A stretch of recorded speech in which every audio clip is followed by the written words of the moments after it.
എന്താ അർജുൻ, എല്ലാ വലിയ ബിസിനസ്സുകാരും കൃത്യസമയത്തെത്തി. പക്ഷെ വെറുതെ വീട്ടിലിരുന്ന് ഭക്ഷണം കഴിക്കുന്ന നീ ഇത്രയും വൈകിയാണല്ലോ വന്നത്. നീ 1 രൂപ പോലും സമ്പാദിക്കാൻ കഴിവില്ലാത്തവനാണെന്ന കാര്യം മനസ്സിലാക്കാം. പക്ഷേ മുതിർന്നവരെ ബഹുമാനിക്കാൻ പോലും നിനക്ക് അറിയില്ല എന്ന് പറഞ്ഞ എന്താ പ്രയാഗ? നിന്റെ പിച്ചക്കാരൻ ഭർത്താവ് ഇന്നെങ്കിലും നല്ല വസ്ത്രം ധരിച്ചു വരുവോ? അതോ കാലി വയറോടെ ഭക്ഷണം കഴിക്കാൻ വേണ്ടി മാത്രം വലിഞ്ഞു കയറി വരുന്ന ഒരു ദരിദ്രവാസിയെ പോലെയാണോ വരിക? ആ ചടങ്ങ് തുടങ്ങാൻ എല്ലാവരും കാത്തിരിക്കുമ്പോഴായിരുന്നു ഗൗതം എല്ലാവരുടെയും മുന്നിൽ വെച്ച് പ്രയാഗയെ അപമാനിച്ചത്. അത് കേട്ടതും അവൾക്ക് ദേഷ്യം വന്നു. സൂക്ഷിച്ച് സംസാരിക്കണം ഗൗതം. എന്റെ ഭർത്താവ് പഴയ വസ്ത്രം ധരിച്ചാണ് വരുന്നതെങ്കിലും അത് അവന്റെ സ്വന്തം കഠിനാധ്വാനം കൊണ്ടുണ്ടാക്കിയത്, അല്ലാതെ ബിസിനസ് ഹെഡായ വല്യച്ഛനെ കുപ്പിയിലാക്കിയോ സ്വന്തം കുടുംബത്തിന്റെ സ്വത്ത് മോഷ്ടിച്ചിട്ടോ അല്ല. പ്രയാഗയുടെ വാക്കുകൾ കേട്ടതും ഗൗതമിന് ദേഷ്യം വന്നു. അയാൾ അവൾക്ക് ഉത്തരം നൽകാൻ തുടങ്ങുമ്പോഴേക്കും കുടുംബനാഥനും ശ്രാവണ ഗ്രൂപ്പിന്റെ MD-യുമായ മൈത്രേയൻ തന്റെ പ്രിയപ്പെട്ട പെങ്ങൾ രേണുകയുമായി അവിടെ എത്തി. കഴിഞ്ഞ നിരവധി പതിറ്റാണ്ടുകളായി മൈത്രേയൻ അവിടുത്തെ ഏറ്റവും ശക്തനായ ബിസിനസ്സുകാരനാണ്. സ്വന്തമായി ഏറ്റവും വലിയ ബിസിനസ് സാമ്രാജ്യം കെട്ടിപ്പടുക്കുകയും ഭരിക്കുകയും ചെയ്യുന്നവർ. തന്റെ ബിസിനസ് സാമ്രാജ്യം പരിപാലിക്കാൻ വേണ്ടി മാത്രം തന്റെ കുടുംബ അവകാശികളെ വിജയകരമായ ബിസിനസ്സുകാരാക്കാൻ അദ്ദേഹം വളർത്തിയെടുത്തിട്ടുണ്ടെങ്കിലും മൈത്രേയന് ശേഷം ആ ബിസിനസ് സാമ്രാജ്യം ഭരിക്കുക എന്നതായിരുന്നു ഗൗതമന്റെ ഉദ്ദേശം. അതുകൊണ്ടാണ് അവൻ മൈത്രേയനെ സോപ്പിട്ട് നിൽക്കുന്നത്. ആ കുടുംബത്തിൽ തന്നെ അതേ ഉദ്ദേശത്തോടെ കാത്തിരുന്ന മറ്റു ചിലരും ഉണ്ടായിരുന്നു. എന്നാൽ പ്രയാഗ അവരിൽ നിന്ന് വ്യത്യസ്തയായിരുന്നു. മറ്റെല്ലാവരും വലിയവരും ശക്തരുമായ ആളുകളെ വിവാഹം കഴിച്ചപ്പോൾ പ്രയാഗ മാത്രമാണ് യഥാർത്ഥ സ്നേഹം തേടിപ്പോയത്. അതുകൊണ്ടാണ് അവളുടെ മുത്തച്ഛൻ പാലക്കൽ നീലകണ്ഠൻ അവൾക്കായി കണ്ടുപിടിച്ച അർജുനെ എതിർപ്പൊന്നും കൂടാതെ ഭർത്താവായി സ്വീകരിച്ച് ബഹുമാനിച്ചത്. എന്നാൽ ഇക്കാരണത്താൽ അവൾക്ക് അവളുടെ കുടുംബത്തിൽ നിന്ന് ഒരുപാട് അപമാനങ്ങൾ നേരിടേണ്ടി വന്നിരുന്നു. പ്രയാഗ ഒരു കമ്പനിയിൽ നല്ല ജോലിയിൽ ചേർന്നിരുന്നു. അവൾ ധാരാളം സമ്പാദിച്ചു. പക്ഷേ അർജുന് ബിസിനസ് ചെയ്യാൻ പുറത്തുപോയി പലതവണ തോറ്റു മടങ്ങേണ്ടി വന്നു. അതുകൊണ്ട് തന്നെ അവൻ വളരെ ദുഃഖിതനായിരുന്നു. മാത്രമല്ല ഇത് പ്രയാഗയും അവനും തമ്മിൽ ഒരു ചെറിയ വിടവ് സൃഷ്ടിക്കാൻ കാരണമാവുകയും ചെയ്തു. അതേസമയം തന്നെ ഈ ഒരു അവസരം ഉപയോഗിച്ച് അവരെ വേർപെടുത്താൻ അവരുടെ കുടുംബാംഗങ്ങൾ കാത്തിരിക്കുകയായിരുന്നു. പക്ഷെ പ്രയാഗ അർജുനെ അങ്ങനെ ഒന്നിനു വേണ്ടിയും വിട്ടുകൊടുക്കാൻ തയ്യാറായിരുന്നില്ല. ആ ദിവസം പ്രയാഗയുടെ അമ്മ രേണുകയുടെ ജന്മദിനമായിരുന്നു. എല്ലാ വർഷവും കുടുംബം മുഴുവൻ ഒത്തുചേർന്ന് രേണുകയുടെ ജന്മദിനം ഗംഭീരമായി ആഘോഷിക്കുമായിരുന്നു. എല്ലാവരും അവരുടെ സ്റ്റാറ്റസ് പ്രദർശിപ്പിക്കാൻ വേണ്ടി വിലയേറിയ ആഭരണങ്ങളും ധരിച്ച് അവിടെ എത്തുമായിരുന്നു. എന്റെ ജന്മദിന പാർട്ടിക്ക് നിങ്ങൾ എല്ലാവരും എല്ലാ വർഷവും ഒത്തുകൂടുന്നത് എനിക്ക് വളരെയധികം സന്തോഷമുള്ള കാര്യമാണ്. എന്നാൽ ഇന്ന് എന്റെ ജന്മദിനം മാത്രമല്ല, അതിനു പുറമെ മറ്റൊരു പ്രധാന കാര്യം നിങ്ങളെ എല്ലാവരെയും കാത്തിരിക്കുന്നുണ്ട്. അതിനു മുമ്പ് എല്ലാവരും ഭക്ഷണം കഴിച്ച് ഈ പാർട്ടി എൻജോയ് ചെയ്യണം എന്നാണ് എനിക്ക് പറയാനുള്ളത്. അതെ, എല്ലാവരും ഇവിടെ ഉണ്ടോ? നമുക്ക് പാർട്ടി തുടങ്ങിയാലോ? രേണുക അത് പറഞ്ഞു കഴിഞ്ഞതും ഏറ്റവും അവസാനത്തെ ആളായി അർജുൻ ആ പാർട്ടിയിലേക്ക് വന്നു ചേർന്നു. അവന്റെ കോലം കണ്ട് രേണുകയും പ്രയാഗയും കുടുംബവും നാണിച്ചു. അമ്മ, അത് എന്താ സംഭവിച്ചതെന്ന് വെച്ചാ അർജുൻ എന്തെങ്കിലും പറയുന്നതിന് മുമ്പ് തന്നെ രേണുക ഇടപെട്ടു. നിന്റെ കാരണങ്ങളൊന്നും ഇവിടെ ആർക്കും അറിയേണ്ട ആവശ്യമില്ല. പാർട്ടി ആരംഭിക്കും. അർജുൻ മുഖം കുനിച്ചുകൊണ്ട് ആ വേദിയിൽ നിന്നിറങ്ങി. പ്രയാഗയുടെ കുടുംബാംഗങ്ങളെല്ലാം അത് കണ്ട് പരസ്പരം ചിരിക്കാൻ തുടങ്ങി. അർജുൻ പ്രയാഗയുടെ അടുത്ത് ചെന്ന് എന്തുകൊണ്ടാണ് വൈകി വന്നതെന്ന് അവളോട് പറയാൻ ശ്രമിച്ചു. പ്രയാഗ, ഞാൻ അല്പം വൈകിപ്പോയി. അത് ഇല്ല അർജുൻ, വെറുതെ ഓരോ കാരണങ്ങൾ ഉണ്ടാക്കി പറയണ്ട. ഞാൻ എത്ര നേരത്തെ വീട്ടിൽ നിന്ന് ഇറങ്ങിയതാ. ഞാൻ വിളിച്ചതല്ലേ. അപ്പൊ അർജുൻ പറഞ്ഞു പ്രധാനപ്പെട്ട എന്തോ ജോലി ഉണ്ടെന്ന്. എന്നിട്ടോ എല്ലാവരുടെയും മുന്നിൽ വെച്ച് എന്നെ നാണം കെടുത്തിയില്ലേ. പോട്ടെ, എന്റെ കുടുംബത്തിന്റെ സ്റ്റാറ്റസ് നിനക്ക് അറിയുന്നതല്ലേ. ഒരു നല്ല ഡ്രസ്സ് ധരിച്ച് നിനക്ക് ഇങ്ങോട്ട് വന്നൂടായിരുന്നു? ചോദിച്ചിരുന്നെങ്കിൽ അതിനുള്ള പണം ഞാൻ നിനക്ക് തരുമായിരുന്നല്ലോ. എന്താ പ്രയാഗ, നീയും മറ്റുള്ളവരെ പോലെ എന്നോട് പെരുമാറാൻ തുടങ്ങിയോ? നിനക്ക് എന്നെ നന്നായിട്ട് അറിയാവുന്നതല്ലേ. എനിക്കും ആത്മാഭിമാനമുണ്ട് പ്രയാഗ. ഞാൻ നിന്നോട് മുൻപേ പറഞ്ഞിട്ടുള്ളതല്ലേ, എന്റെ പ്രൊജക്ട് വിജയിച്ച എന്റെ സ്വന്തം പണം കൊണ്ട് ഞാൻ എല്ലാം വാങ്ങും. അതുവരെ എന്റെ കൈവശമുള്ള 4 വസ്ത്രങ്ങളും മതി എനിക്ക്. അർജുന്റെ വാക്കുകൾ കേട്ട് പ്രയാഗയ്ക്ക് ഒന്നും സംസാരിക്കാൻ കഴിഞ്ഞില്ല. അവളുടെ കണ്ണുകൾ നിറഞ്ഞൊഴുകി. അവൾ തല താഴ്ത്തി പതുക്കെ അവിടെ നിന്ന് മാറി. അർജുന് അതെല്ലാം മനസ്സിലായിരുന്നു. പക്ഷെ അവനും അവളോട് സംസാരിക്കാൻ തോന്നിയില്ല. പക്ഷെ അർജുൻ പ്രയാഗയിൽ നിന്ന് ഒരു പ്രധാന കാര്യം മറച്ചു വെച്ചിരുന്നു. ചില ഒഴിവാക്കാനാവാത്ത കാരണങ്ങളാൽ അവൻ തന്റെ രഹസ്യങ്ങൾ പ്രയാഗയിൽ നിന്ന് മറച്ചു വെച്ചിരുന്നു. ക്ഷമിക്കണം പ്രയാഗ, ഞാൻ നിന്നെ ഒരുപാട് വേദനിപ്പിച്ചിട്ടുണ്ടെന്ന് എനിക്കറിയാം. പക്ഷേ ഇതെല്ലാം ഉടൻ അവസാനിക്കും. നിന്റെ മുഴുവൻ കുടുംബത്തെയും ഞാൻ എൻ്റെ കാൽക്കൽ വീഴ്ത്തും. അർജുൻ തന്റെ മനസ്സിലാണ് ആ സത്യം ചെയ്തത്. രേണുകയുടെ പിറന്നാൾ ആഘോഷം ഗംഭീരമായി നടക്കുമ്പോൾ മറ്റൊരിടത്ത് കൊച്ചിയിലെ മറ്റൊരു വലിയ ബിസിനസ്സുകാരനും മംഗലത്ത് ഗ്രൂപ്പിന്റെ ഉടമയുമായ കാർത്തികേയൻ കോപം കൊണ്ട് ജ്വലിക്കുകയായിരുന്നു. എന്താണ് ഇവിടെ സംഭവിക്കുന്നത്? നിങ്ങൾക്ക് അവനെ പിടികൂടാൻ കഴിഞ്ഞോ? നിങ്ങളുടെ മുന്നിൽ എത്ര സമയമുണ്ടായിരുന്നു? എത്രയും പെട്ടെന്ന് അവനെ കണ്ടെത്തിയേ പറ്റൂ. നിങ്ങൾ എന്ത് തേങ്ങ ഇവിടെ ചെയ്തു കൂട്ടുന്നേ? സർ, അത് ഞങ്ങൾ എല്ലാവരും കഷ്ടപ്പെട്ട് അവനെ തിരയുകയാണ്. പക്ഷെ അവൻ എവിടെയാണെന്ന് പോലും ഞങ്ങൾക്ക് കണ്ടെത്താൻ കഴിയുന്നില്ല. ഒരു ചെറിയ സൂചന ലഭിച്ചാൽ പോലും ഞങ്ങൾ സാറിനെ അറിയിക്കുന്നതാണ്. കാർത്തികേയന് തന്റെ സ്റ്റാഫുകൾ പറയുന്നത് കേൾക്കാൻ ക്ഷമയുണ്ടായിരുന്നില്ല. അദ്ദേഹത്തിന്റെ ദേഷ്യം അതിന്റെ ഉച്ചസ്ഥായിയിലെത്തി. എന്ത്? നിങ്ങൾ ഇപ്പോഴും സൂചനകളും കാത്തു നിൽക്കുകയാണോ? ഞാൻ ഇനി പറയാൻ പോകുന്ന എല്ലാവരും ശ്രദ്ധിച്ചു കേട്ടോ.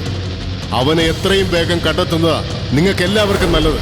അല്ലെങ്കിൽ ഈ നിലത്ത് കിടന്ന് ഉരുളാൻ പോകുന്നത് നിങ്ങളുടെ എല്ലാവരുടെയും തലയായിരിക്കും. കാർത്തികേയൻ തന്റെ എല്ലാ ജീവനക്കാർക്കും മുന്നറിയിപ്പ് നൽകിയപ്പോൾ അവരുടെ മുഖത്ത് മരണഭയം പ്രത്യക്ഷപ്പെട്ടു തുടങ്ങി. കേരളത്തിലെ മുൻനിര കോടീശ്വരന്മാരിൽ ഒരാളാണ് മംഗലത്ത് കാർത്തികേയൻ. രാഷ്ട്രീയത്തിലും അദ്ദേഹം ഒരു വലിയ ശക്തിയാണ്. മൈത്രേയനേക്കാൾ 50 മടങ്ങ് കൂടുതൽ പണവും ജനശക്തിയും അദ്ദേഹത്തിനുണ്ട്.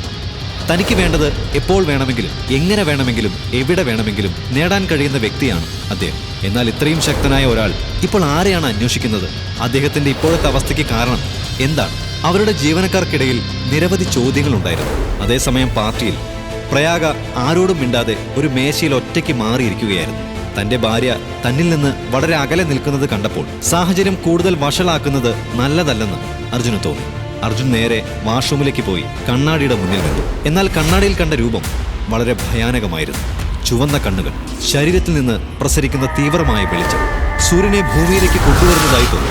പെട്ടെന്ന് അവൻ കണ്ണുകൾ അടച്ച് ഏതോ മന്ത്രം ജപിച്ച് കൈ ഉയർത്തി. അപ്പോൾ അവന്റെ കൈപ്പത്തിയിൽ പുക പ്രത്യക്ഷപ്പെട്ടു. ആ പുകയിൽ നിന്ന് ഒരു രഹസ്യ മൊബൈലും ഒരു ചിപ്പും വന്നു. അവൻ ആ ചിപ്പ് മൊബൈലിലിട്ട് ആക്ടിവേറ്റ് ചെയ്തു. കുറച്ച് നിമിഷങ്ങൾക്കുള്ളിൽ ആ മൊബൈലിൽ നിന്ന് ചില രേഖകൾ പ്രോസസ്സ് ചെയ്യാൻ തുടങ്ങി. അതേസമയം തന്നെയാണ് മംഗലത്ത് ഗ്രൂപ്പിൽ ഒരു ഭൂകമ്പം ആരംഭിച്ചത്. സർ, വളരെ പ്രധാനപ്പെട്ട കാര്യം പറയാനുണ്ട്. കാർത്തികേയൻ തന്റെ സ്റ്റാഫിനോട് തന്റെ ക്യാബിനിലേക്ക് വരാൻ പറഞ്ഞു. എന്താ സംഭവിച്ചത്? സർ, ഇതുവരെ നമ്മൾ അന്വേഷിച്ചുകൊണ്ടിരുന്ന ആളെ കണ്ടെത്തി. എന്ത് സത്യമാണോ ഈ പറയുന്നത്? അവനിപ്പോ എവിടെയാ? ഉടനെ തന്നെ അവനെ ഇവിടേക്ക് കൊണ്ടുപോവാ, വേഗം. സർ, അവനിപ്പോ എവിടെയാ ഉള്ളതെന്ന കാര്യം ഞങ്ങൾക്കറിയില്ല. പക്ഷേ അവന്റെ എല്ലാ അക്കൗണ്ടുകളും വീണ്ടും ആക്ടിവേറ്റ് ആയിട്ടുണ്ട്. ഞങ്ങൾ അവന്റെ പിന്നാലെ തന്നെ ഉണ്ട്. ഉടനെ തന്നെ ഞങ്ങൾ അവനെ കണ്ടെത്തും. ഞങ്ങൾ ഉടനെ തന്നെ അവനെ കണ്ടെത്തിയിരിക്കും സർ. സ്റ്റാഫ് അത് പറഞ്ഞു തീർന്നതും കാർത്തികേയൻ ഇരിക്കപ്പുറതി ഉണ്ടായിരുന്നില്ല. വേഗം ആവട്ടെ. എത്രയും വേഗം അവനെ കണ്ടെത്തുന്നു ആ നിമിഷം അവനെ പിടികൂടി എന്റെ കൺമുമ്പിൽ കൊണ്ടുവരണം. ഒരു മിനിറ്റ് വൈകിയാൽ പോലും ഈ സാമ്രാജ്യം മുങ്ങിപ്പോകുമെന്ന കാര്യം നിങ്ങൾ മറക്കരുത്. ദേഷ്യത്തോടെ ഇതും പറഞ്ഞ് കാർത്തികേയൻ ഒരു സിഗരറ്റിന് തിരികൊളുത്തി. അപ്പോഴേക്കും മറ്റൊരാൾ അവിടേക്ക് കിതച്ചുകൊണ്ട് ഓടി വന്നു. സർ, നമ്മുടെ ഒഫീഷ്യൽ മെയിൽ ഐഡിയിൽ ഒരു പ്രധാന അറിയിപ്പ് വന്നിരിക്കുന്നു. എന്താണ് മാറ്റം? നമ്മുടെ കമ്പനിയുടെ എല്ലാ ഓഹരികളും മറ്റൊരാളുടെ പേരിലേക്ക് മാറ്റി. ഗ്ലോബൽ മാർക്കറ്റിൽ കമ്പനിയുടെ അവസ്ഥ വളരെ താഴ്ന്ന നിലയിലേക്ക് പോയിക്കൊണ്ടിരിക്കുക. നിങ്ങൾ എന്താ ഈ പറയുന്നത്? അതെങ്ങനെ സാധ്യമാവും? ആരുടെ പേരിലായി ഓഹരികൾ കൈമാറ്റം ചെയ്തിരിക്കുന്നത്? സർ, അത് പറയാൻ എനിക്ക് പേടിയാണ്. നിങ്ങൾക്ക് പേടിയാണെന്നോ? നിങ്ങൾ എന്താ ഈ പറയുന്നത്? അതും എന്റെ കണ്ണി നോക്കി. ഇതും പറഞ്ഞുകൊണ്ട് കാർത്തികേയൻ ദേഷ്യത്തോടെ സ്റ്റാഫിന്റെ കോളറിൽ പിടിച്ചു. അപ്പോൾ അയാളുടെ കണ്ണുകളിൽ വിശ്വനാഥന് മരണഭയം കാണാമായിരുന്നു. അയാൾക്ക് ഏകദേശം കാര്യങ്ങൾ പിടികിട്ടി. നിങ്ങളുടെ കണ്ണുകളിൽ എന്തിനാണ് ഇത്ര ഭയം? അപ്പോ അത് അർജുനാണോ? കാർത്തികേയൻ അത് ചോദിച്ചതും ആ സ്റ്റാഫ് അതെ എന്ന് പറഞ്ഞ് തലകുലുക്കി. അത് കേട്ടതും കാർത്തികേയൻ നിന്ന് വിറച്ചു. അപ്പോൾ അവിടെയുള്ള മറ്റൊരു സ്റ്റാഫ് പേടിയോടെ സംസാരിച്ചു തുടങ്ങി. സർ, അദ്ദേഹം ഇപ്പൊ എവിടെ ഉള്ളതെന്ന് കണ്ടെത്തിയിട്ടുണ്ട്. സ്റ്റാഫ് കാണിച്ച ആ അഡ്രസ്സ് കണ്ടതും കാർത്തികേയൻ വീണ്ടും ഞെട്ടി. ഇപ്പോഴും എന്തിനാണ് എല്ലാവരും കാത്തിരിക്കുന്നത്? വാ പോവാം. ഇനി നമുക്ക് അവനെ നമ്മുടെ സ്ഥലത്തേക്ക് കൊണ്ടുവരാൻ കഴിയില്ല. നമ്മൾ തന്നെ അവന്റെ സ്ഥലത്തേക്ക് പോയേ പറ്റൂ. അയാൾ അത് പറഞ്ഞ അടുത്ത നിമിഷങ്ങൾക്കുള്ളിൽ കാർത്തികേയന്റെ ബിസിനസ് സമുച്ചയത്തിൽ നിന്നും ഡസൻ കണക്കിന് കാറുകൾ വേഗത്തിൽ പുറപ്പെട്ടു. എന്നാൽ ഇതിനെല്ലാം കാരണക്കാരനായ അർജുൻ ഒന്നും അറിയാത്ത ഒരു നിഷ്കളങ്കനാണെന്ന് നടിച്ച് ആ പിറന്നാൾ പാർട്ടിയിൽ നിന്നും കൂളായി വൈൻ കുടിക്കുകയായിരുന്നു. അതുകൊണ്ട് ഗൗതം വീണ്ടും അർജുനെ പരിഹസിക്കാൻ തുടങ്ങി. എന്താ അർജുൻ, ചില ചെപ്പടി വിദ്യകളൊക്കെ കാണിച്ച് നല്ലൊരു കുടുംബത്തിലെ പെണ്ണിനെ തന്നെ നീ ഒപ്പിച്ചെടുത്തു. അവളെ ഓസിക്കൊണ്ട് നിനക്ക് സ്റ്റാർ ഹോട്ടലിൽ കിട്ടുന്ന മദ്യം കുടിക്കാനുള്ള യോഗവും നീ ഉണ്ടാക്കി. നിനക്ക് നാണം ഉണ്ടോടാ? ഇപ്പൊ നീ കുടിച്ചു തീർത്ത ഈ മദ്യത്തിന്റെ എല്ലാം കാശ് തിരികെ തരാൻ പറഞ്ഞ നീ എന്തോ ചെയ്യും? അവൻ വേറെ എന്ത് ചെയ്യും? ഇവൻ എന്തായാലും പിച്ചെടുക്കാൻ മടിയാണെന്ന് തോന്നുന്നു. മിക്കവാറും ഹോട്ടൽ മാനേജറിന്റെ കൈയും കാലും ഒക്കെ പിടിച്ച് പാത്രങ്ങൾ കഴുകിയൊക്കെ തടി തപ്പും. ഇനി അതും ഇല്ലെങ്കിൽ ഒരു നാണവും ഇല്ലാതെ ഇവന്റെ ഭാര്യ പ്രയാഗയോട് ഇവൻ കൈ നീട്ടി ഇറക്കും. പ്രയാഗയുടെ മറ്റൊരു കസിനും പ്രയാഗയുടെ വിരോധികളിൽ ഒരാളുമായ കാവ്യായിരുന്നു അത്. അവൾ കളിയാക്കിക്കൊണ്ട് അർജുനെ നോക്കി ചിരിച്ചു. ഗൗതമും അവിടെയുള്ള മറ്റുള്ളവരും അത് കണ്ട് അർജുനെ നോക്കി കളിയാക്കി ചിരിക്കാൻ തുടങ്ങി. എന്നാൽ ഇതെല്ലാം കണ്ടിട്ടും കേട്ടിട്ടും അർജുന് ദേഷ്യം വന്നിരുന്നില്ല. അതേസമയം പിറന്നാൾ പാർട്ടിയുടെ തുടക്കത്തിൽ താൻ പറഞ്ഞ പ്രധാന കാര്യം എല്ലാവരോടും പറയാൻ രേണുക മുന്നോട്ട് വന്നു. ഞങ്ങളുടെ കുടുംബ പാരമ്പര്യത്തെക്കുറിച്ച് എല്ലാവർക്കും അറിയാവുന്നതാണ്. ഈ പാരമ്പര്യം എനിക്ക് ശേഷവും ഉണ്ടായിരിക്കണോ എന്നെനിക്ക് നിർബന്ധമുണ്ട്. അത് ഇപ്പോൾ ഉള്ളതിനേക്കാൾ പല മടങ്ങ് വളരണം. എന്നാൽ അതിന് ഇപ്പോൾ ഞങ്ങൾ ചെയ്യുന്ന ബിസിനസ്സും ഇടപാടുകളും പര്യാപ്തമല്ല. അത് നേടാനായി ഞാൻ വർഷങ്ങളായി ശ്രമിച്ചു വരികയാണ്. അതിന്റെ ഭാഗമായി ഇപ്പോൾ ഞാൻ മംഗലത്ത് ഗ്രൂപ്പുമായി ഒരു പ്രോജക്റ്റിൽ ഒപ്പുവെച്ചിരിക്കുകയാണ്. അതുകൊണ്ട് തന്നെ ഞങ്ങളുടെ ഓഹരികളുടെ മൂല്യം വർദ്ധിക്കുമെന്ന് എനിക്ക് ഉറപ്പുണ്ട്. രേണുക ആ പറഞ്ഞത് കേട്ടപ്പോൾ എല്ലാവരും അത്ഭുതപ്പെട്ടു. കാരണം മംഗലത്ത് ഗ്രൂപ്പ് ഒരിക്കലും ഒരു ബിസിനസ് ഇടപാടിനും അത്ര എളുപ്പത്തിൽ സമ്മതിക്കുന്നവരായിരുന്നില്ല. അവരുടെ ബിസിനസ് വികസിച്ചു വരുന്നുവെന്ന് കേട്ടപ്പോൾ എല്ലാവരും വളരെ സന്തോഷിച്ചു. ഗൗതം പോലും മനസ്സിൽ ഒരുപാട് സ്വപ്നങ്ങൾ കണ്ടു കഴിഞ്ഞിരുന്നു. പക്ഷേ ആ പാർട്ടിയിൽ ഒരു മൂലയിലിരിക്കുന്ന അർജുൻ മാത്രം ഒരു ചെറു പുഞ്ചിരിയോടെ എല്ലാവരെയും നോക്കുകയായിരുന്നു. അപ്പോൾ എല്ലാവരെയും ഞെട്ടിച്ചുകൊണ്ട് ആ സ്റ്റാർ ഹോട്ടലിന് പുറത്ത് ഒരു വലിയ ബഹളത്തിന്റെ ശബ്ദങ്ങൾ ഉയർന്നു. മംഗലത്ത് കാർത്തികേയന്റെ കാറുകൾ അവിടെ എത്തി. അയാളും ജീവനക്കാരും വേഗത്തിൽ അകത്തേക്ക് നടന്ന് രേണുകയുടെ ജന്മദിന പാർട്ടി നടക്കുന്ന ഹാളിലേക്ക് എത്തി. അതുകണ്ട് രേണുകയും കുടുംബവും അത്ഭുതത്തോടെ നിന്നു. ഇത്രയും വലിയ ഒരാൾ എന്തിനാണ് ഇവിടെ വന്നതെന്ന് ആലോചിച്ച് എല്ലാവരും ഞെട്ടി. പക്ഷെ അപ്പോഴും എന്തോ അജ്ഞാതമായ കാരണത്താൽ കുടുംബനാഥൻ മൈത്രേയൻ അവിടെ ഒരു നിശബ്ദ കാഴ്ചക്കാരനായി മാത്രം നിന്നു. അപ്പോഴേക്കും രേണുക വേദിയിൽ നിന്നിറങ്ങി കാർത്തികേയന്റെ മുന്നിൽ വളരെ മാന്യമായി വന്നു നിന്നു. മംഗലത്ത് കാർത്തികേയൻ സർ, സാർ ഇവിടെ വരുമെന്ന് ഞാൻ ഒരിക്കലും കരുതിയിരുന്നില്ല. നമ്മുടെ കമ്പനികൾ തമ്മിലുള്ള ബിസിനസ് ഡീലുകൾ അല്പം മുമ്പ് ഞാൻ ഇവരെ അറിയിച്ചതേ ഉള്ളൂ. അതിനിടയിൽ സാർ ഇവിടെ വന്നു. ഈ ദിവസം ഞങ്ങൾ ഒരിക്കലും മറക്കില്ല. രേണുക അത് പറഞ്ഞുകൊണ്ടിരിക്കുമ്പോൾ തന്നെ കാർത്തികേയൻ തന്റെ കൈകൾ കൊണ്ട് രേണുകയുടെ സംസാരം നിർത്താനുള്ള ആംഗ്യം കാണിച്ചു. നിങ്ങൾക്കെന്താ വട്ടുണ്ടോ രേണുക? ഞാൻ നിങ്ങളെ കാണാനോ നിങ്ങളുടെ ചടങ്ങിൽ പങ്കെടുക്കാനോ അല്ല ഇവിടെ വന്നത്. ഞാൻ വന്നത് അർജുന് വേണ്ടിയാ. അർജുൻ, ഞാനൊരു വിഡ്ഢിയായി പോയി. കാർത്തികേയൻ ഗൗരവത്തോടെ അത് പറഞ്ഞപ്പോൾ അവിടെ ഉണ്ടായിരുന്ന എല്ലാവരും ഭയന്ന് വിറച്ചു. പ്രയാഗ അത്ഭുതത്തോടെ തന്റെ ഭർത്താവ് അർജുന്റെ മുഖത്തേക്ക് നോക്കി.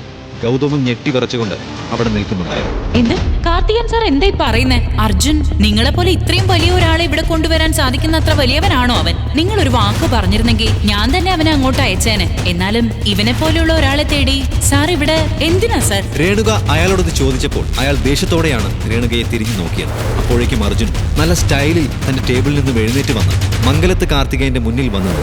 നാളുകൾക്ക് ശേഷം അർജുൻ കാർത്തികേയന്റെ മുഖത്തോട് മുഖം നോക്കുകയായിരുന്നു. അത് കണ്ട് കാർത്തികേയന്റെ ശരീരം വിറയ്ക്കാൻ തുടങ്ങി. അയാൾ അർജുന്റെ മുന്നിൽ മുട്ടുകുത്തി അവന്റെ 2 കൈകളും പിടിച്ച് ചുംബിച്ചു. ഇത് കണ്ടതും രേണുകയും കുടുംബവും ഞെട്ടിത്തരിച്ചു നിന്നു. അപ്പോൾ യഥാർത്ഥത്തിൽ ആരാണ് ഈ അർജുൻ? വെറും 4 ജോഡി വസ്ത്രങ്ങൾ മാത്രം കൈമുതലായിട്ടുള്ള ഒരു ചെറുപ്പക്കാരന്റെ മുന്നിൽ കേരളത്തിലെ ഏറ്റവും വലിയ ബിസിനസ് ഗ്രൂപ്പിന്റെ ഉടമ എന്തിനാണ് മുട്ടുകുത്തിയത്?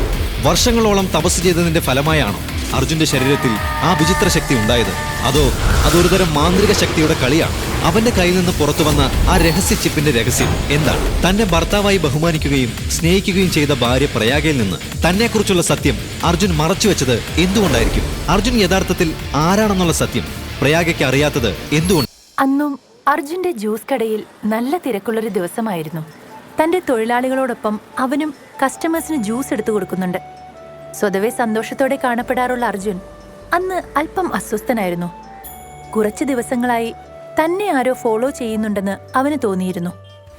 അന്ന് കുറച്ചു മുൻപാണ് തന്റെ കടയുടെ മുൻപിൽ പാർക്ക് ചെയ്ത ഒരു കറുത്ത കാറിൽ നിന്ന് 2 പേർ കടയിലേക്ക് തന്നെ നോക്കി നിൽക്കുന്നുണ്ടെന്ന് അവന് മനസ്സിലായത്.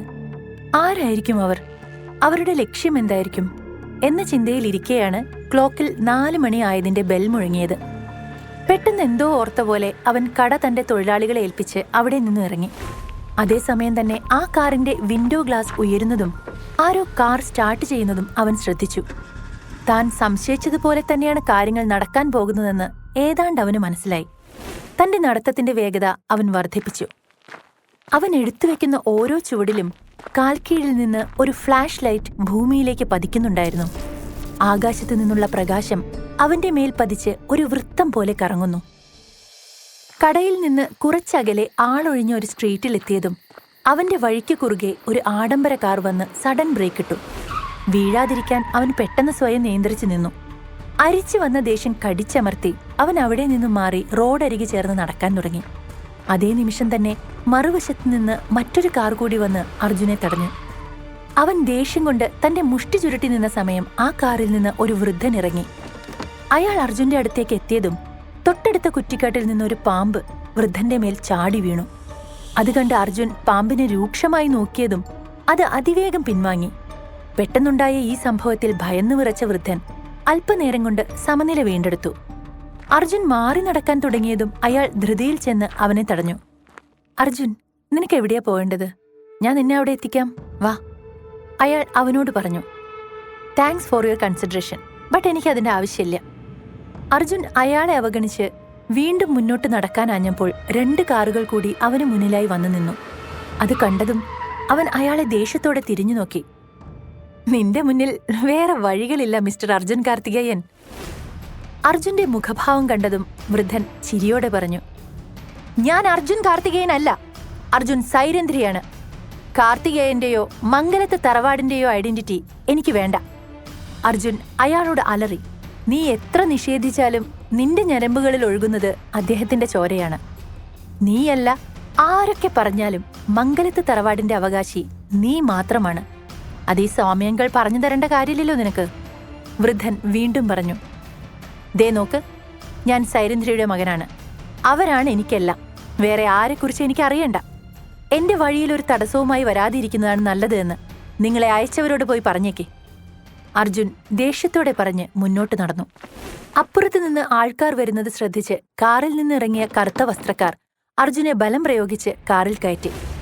ഹേ, എന്നെ വിട്. നിങ്ങൾ ഇനി എന്നെ എന്തൊക്കെ ചെയ്താലും ഞാൻ അങ്ങോട്ട് വരില്ല. അവർ ആഗ്രഹിക്കുന്നതൊന്നും നടക്കാനും പോകുന്നില്ല. എന്നെ എന്റെ വഴിക്ക് വിട്ടേക്ക്. അർജുൻ മുന്നറിയിപ്പിന്റെ സ്വരത്തിൽ പറഞ്ഞു. ദേഷ്യത്തിന്റെ കാര്യത്തിൽ നീ നിന്റെ അച്ഛന്റെ മോൻ തന്നെ. അർജുൻ പറയുന്നത് മനസ്സിലാക്കാൻ ശ്രമിക്കേ. നിന്നെയും കാത്ത് ഒരു കുടുംബം മുഴുവൻ അവിടെയുണ്ട്. അയാൾ അവനെ സമാധാനത്തോടെ പറഞ്ഞു മനസ്സിലാക്കാൻ നോക്കി. നിങ്ങളോട് ഞാൻ ഒരു തവണ പറഞ്ഞു, എന്നെ ആ കുടുംബത്തോടൊപ്പം ചേർത്ത് പറയരുത് എന്ന്. അർജുൻ ദേഷ്യത്തോടെ പറഞ്ഞു. പറയാതിരിക്കാൻ എനിക്ക് കഴിയില്ലല്ലോ. ആ കുടുംബത്തിൽ ഏക അവകാശിയല്ലേ നീ? സ്വാമി വീണ്ടും പറഞ്ഞു. അയാളോട് എന്തു പറഞ്ഞിട്ടും കാര്യമില്ല എന്ന് മനസ്സിലാക്കിയ അർജുൻ മുഖം വെട്ടിച്ചു. എന്തു വന്നാലും ഇന്ന് അവനെ തറവാട്ടിലേക്ക് കൂട്ടിക്കൊണ്ടുപോകണമെന്ന് അയാൾ മനസ്സിലുറപ്പിച്ചു. നിന്റെ മുത്തശ്ശിനു വേണ്ടി ഒന്ന് അവിടെ വരാൻ കൂട്ടാക്കില്ലേ നീ? 2 വർഷത്തോളമായി അദ്ദേഹം കിടപ്പിലാണ്. കഴിഞ്ഞ ഇത്രയും വർഷങ്ങളിൽ നിന്നെ അന്വേഷിക്കാത്ത ഒരു ദിവസം പോലും ഉണ്ടായിട്ടില്ല. നിന്നെ ഇവിടെ കണ്ടെത്തിയെന്നറിഞ്ഞതു മുതൽ നീ മുത്തശ്ശിനെ കാണാൻ വരുന്നതും കാത്തിരിക്കുകയാണ് അദ്ദേഹം. അയാൾ പറഞ്ഞുകൊണ്ട് അവനെ നോക്കി. എന്നെയും എന്റെ അമ്മയെയും ആ വീട്ടിൽ നിന്ന് പുറത്താക്കിയ അന്ന് അവസാനിച്ചിരുന്നു കുടുംബവുമായുള്ള എല്ലാ ബന്ധവും. അർജുൻ പറഞ്ഞു. നിങ്ങളെ അവിടെ നിന്നും പുറത്താക്കാൻ ആർക്കും ഒരു ഉദ്ദേശം ഉണ്ടായിരുന്നില്ല. നിനക്കെല്ലാം അറിയുന്നതല്ലേ മോനെ? അയാൾ വിനയത്തോടെ പറഞ്ഞു. വർഷം 15 കഴിഞ്ഞെങ്കിലും ആ വീട്ടിൽ നടന്നതൊന്നും ഞാൻ മറന്നിട്ടില്ല അങ്കിൾ. ഇന്ന് ഇത്രയും സ്നേഹം കാണിക്കുന്ന ആ മനുഷ്യൻ എന്തേ അന്ന് എന്റെ അമ്മയുടെ കണ്ണുനീർ കണ്ടില്ല? തെറ്റ് ചെയ്തത് സ്വന്തം മകനാണെന്ന് അറിഞ്ഞിട്ടും മോനെ ന്യായീകരിക്കാനല്ലേ നോക്കിയത്? അമ്മ അന്ന് കരഞ്ഞുകൊണ്ട് എന്റെ കയ്യും പിടിച്ചിറങ്ങുമ്പോ ആ ഇറയത്തി തന്നെ ഉണ്ടായിരുന്നു മംഗലത്ത് രാജശേഖരൻ. അർജുൻ പറഞ്ഞു നിർത്തിയതും അയാൾ എന്ത് പറയണമെന്ന് അറിയാതെ നിന്നു. അന്ന് എന്റെ അമ്മയ്ക്കുണ്ടായ അപമാനം നിങ്ങളെല്ലാവരും മറന്നിട്ടുണ്ടാവും. പക്ഷെ ഞാനത് മറന്നിട്ടില്ല. ഇനി ഒരിക്കലും മറക്കാനും പോകുന്നില്ല. എന്റെ അമ്മ അയാളിൽ നിന്ന് വിവാഹമോചനം നേടിയ അന്നു മുതൽ ആ വീടുമായുള്ള എല്ലാ ബന്ധവും ഞാൻ അവസാനിപ്പിച്ചു. അത് മനസ്സിലാക്കിയാൽ നിങ്ങൾക്ക് നല്ലത്. അർജുൻ അത്യധികം ദേഷ്യത്തോടെ പറഞ്ഞു. ശരിയാണ്, അന്ന് നടന്നതൊന്നും ആർക്കും തിരുത്താൻ കഴിയാത്തതാണ്. അച്ഛനും വീട്ടുകാരുമായുള്ള എല്ലാ ബന്ധവും നീ ഉപേക്ഷിച്ചതുകൊണ്ട് നീ അങ്ങോട്ട് വരുന്നില്ല. പക്ഷേ എന്തിനാണ് നീ പാലക്കൽ തറവാട്ടിലുള്ളവരുടെ ആക്ഷേപവും അപമാനവും സഹിച്ചു നിൽക്കുന്നത്? എന്തിനു വേണ്ടിയാണ് നീ ആ കുടുംബത്തിലെ മരുമകനായി നിന്റെ ലൈഫ് നശിപ്പിക്കുന്നത്? അയാൾ ചോദിച്ചു. അത് കേട്ടതും അർജുൻ ഒരു നിമിഷം നിശബ്ദനായി. ഇതെന്റെ ലൈഫാണ്, എനിക്കറിയാം എന്ത് ചെയ്യണമെന്ന്. അതും പറഞ്ഞ് അവൻ കാറിൽ നിന്ന് ഇറങ്ങി അടുത്തു കണ്ട ഓട്ടോയിൽ കയറിപ്പോയി. ഒരു നെടുവീർപ്പിട്ടുകൊണ്ട് സ്വാമി അർജുൻ പോകുന്ന ദിശയിലേക്ക് തന്നെ നോക്കി നിന്നു. എത്ര നേരമായി ഞാൻ വെയിറ്റ് ചെയ്യുന്നു അർജുൻ. എന്താ എത്ര വൈകിയത്? ഇന്നത്തെ ദിവസം എത്ര ഇമ്പോർട്ടന്റ് ആണെന്ന് നിന്നോട് ഞാൻ പറഞ്ഞതല്ലേ? അവൾ അല്പം ദേഷ്യത്തോടെ ചോദിച്ചു. സോറി, ഞാൻ കൃത്യസമയത്ത് ഇറങ്ങിയതാണ്. പക്ഷെ പ്രതീക്ഷിക്കാത്ത കുറച്ച് കാര്യങ്ങൾ നടന്നു, അതാ വൈകിയത്. അർജുൻ മറുപടി പറഞ്ഞു. അവർ സംസാരിച്ചു കൊണ്ടിരിക്കുമ്പോൾ ഒരു ലക്ഷറി കാർ റിസോർട്ടിന്റെ ഗേറ്റ് കടന്നു വന്നു. കാർ പാർക്ക് ചെയ്യുന്നതിനിടെ കാറിലുണ്ടായിരുന്ന ആൾ അവിടെ നിന്ന് അർജുനെയും പ്രയാഗയെയും കണ്ടു. അർജുനെ കണ്ടപ്പോൾ അവന്റെ കണ്ണുകൾ ചുവന്നു, വിരലുകൾ സ്റ്റിയറിംഗിൽ മുറുകി. അവൻ കാർ പാർക്ക് ചെയ്ത് അർജുന്റെയും പ്രയാഗയുടെയും മുന്നിൽ വന്നു. അർജുനെ ഒന്ന് നോക്കി അവൻ പ്രയാഗയോട് സംസാരിക്കാൻ തുടങ്ങി. ഹായ് പ്രയാഗ, വന്നതേ ഉള്ളോ? ലേറ്റ് ആയല്ലോ. ഓ, ആ ജ്യൂസ് കട അടയ്ക്കാൻ ലേറ്റായി കാണൂ അല്ലേ? എന്നെ ഒന്ന് വിളിച്ചിരുന്നെങ്കിൽ ഞാൻ തന്നെ നിന്നെ പിക്ക് ചെയ്യുമായിരുന്നല്ലോ. അവൻ അർജുനെ നോക്കി പരിഹസിച്ച് ചിരിച്ചുകൊണ്ട് പ്രയാഗയോട് പറഞ്ഞു. ഗൗതം, പ്ലീസ് നീ അകത്തേക്ക് ചെല്ല്. പ്രയാഗ ദേഷ്യം കടിച്ചമർത്തി പറഞ്ഞു. ഇന്ന് നമ്മുടെ കാവ്യയുടെ എൻഗേജ്മെന്റ് ആണ്. ഈ സമയത്ത് നീ ഇവിടെ നിന്ന് ഇവനോടൊക്കെ സംസാരിച്ച് സമയം കളയുവാണോ? നമ്മുടെ സ്റ്റാറ്റസിന് ചേരാത്ത ഇവനെയൊന്നും ഇവിടെ കൊണ്ടുവരാൻ തന്നെ പാടില്ലായിരുന്നു, ഗൗതം പറഞ്ഞു. ഗൗതം എന്തൊക്കെ പറഞ്ഞിട്ടും അർജുന്റെ മുഖത്ത് ഒരു പുഞ്ചിരിയല്ലാതെ മറ്റൊന്നും ഉണ്ടായില്ല. അർജുനെ അങ്ങനെ കണ്ടതും അവന്റെ ഉള്ളിൽ ദേഷ്യം വന്നു. അവന്റെ ഒരു ചിരി. ഇന്ന് ഇവിടെ നിന്ന് പോകുന്നതിന് മുൻപ് നിനക്കുള്ള പണി ഞാൻ തരാം, അപ്പോഴും കാണണം ഈ ചിരി. അർജുൻ, നമുക്ക് എന്തായാലും ഇന്ന് കാവ്യയോട് അച്ഛന്റെ ബിസിനസിനെ കുറിച്ച് സംസാരിക്കണം. അവളുടെ വുഡ് ബി രാഹുൽ കൂടി നമ്മളെ ഹെൽപ്പ് ചെയ്താൽ നമ്മുടെ ബിസിനസ് രക്ഷപ്പെടും. അവനും അവന്റെ ഫാമിലിയും വലിയ പണക്കാരാ. പക്ഷെ ആ ഗൗതം, അവനെ നീ സൂക്ഷിക്കണം അർജുൻ. അവൻ ഏത് വിധേനയും നമ്മളെ തടയാൻ ശ്രമിക്കും. സോ പ്ലീസ് ഒരു ഇഷ്യൂ ഉണ്ടാവാതെ നോക്കണേ. അവന് മുന്നറിയിപ്പ് കൊടുത്തു അവൾ. നീ വാ, നമ്മൾ ഓൾറെഡി ലേറ്റാണ്. ഫംഗ്ഷൻ ഇപ്പൊ തുടങ്ങും. ഉള്ളിലേക്ക് പോകാം. അർജുൻ അവളെയും കൂട്ടി ഉള്ളിലേക്ക് നടന്നു. അവർ രണ്ടുപേരും അകത്തേക്ക് വരുന്നത് കണ്ടിട്ടും അവരെ ആരും മൈൻഡ് ചെയ്തില്ല. അവർ ചെന്ന് ഒരിടത്തിരുന്നു. അർജുന്റെ മനസ്സ് അസ്വസ്ഥമായിരുന്നു. അന്ന് വൈകുന്നേരം ഉണ്ടായ സംഭവങ്ങളിലും ഗൗതമിന്റെ സംസാരവും മറ്റുമായി തന്റെ നിയന്ത്രണം നഷ്ടപ്പെട്ടു പോകുമോ എന്നവൻ ഭയന്നു. ഞാൻ വാഷ്റൂമിൽ പോയി വരാം, അർജുൻ പ്രയാഗയോട് പറഞ്ഞ് ധൃതിയിൽ എഴുന്നേറ്റു. 1-2 ചുവടുകൾ വെച്ച ശേഷം ആരെങ്കിലും തന്നെ ശ്രദ്ധിക്കുന്നുണ്ടോ എന്നറിയാൻ അവൻ ചുറ്റും നോക്കി. പെട്ടെന്ന് കാറ്റിനേക്കാൾ വേഗത്തിൽ അവൻ അതിന്റെ ഉള്ളിലേക്ക് കയറി. അവൻ അതിനുള്ളിലെ കണ്ണാടിയിൽ തന്റെ പ്രതിബിംബത്തിലേക്ക് നോക്കി. ആ കണ്ണുകളിൽ നിന്നും ഒരു ചെറിയ വെളിച്ചം വന്ന് മുറിയിലാകെ പരന്നു. അവൻ തന്നെ മുഷ്ടി ചുരുട്ടി പിടിച്ചു. അതിനിടയിൽ അവിടെ ആരോ വരുന്ന ശബ്ദം കേട്ടതും പെട്ടെന്ന് കണ്ണുകൾ അടച്ചു നിന്നു.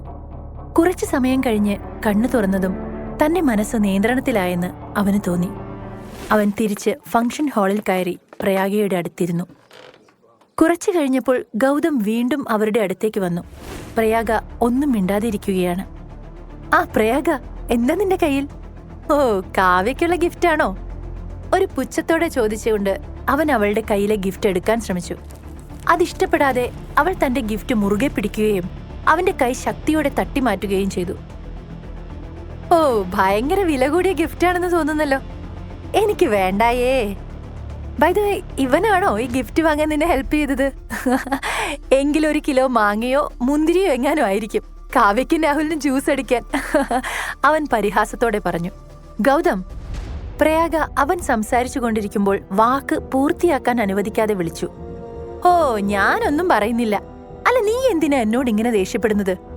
നിന്നെ ഞാൻ ഒന്നും പറഞ്ഞില്ലല്ലോ. നീ എന്റെ ഡിയറസ്റ്റ് കസിൻ അല്ലേ.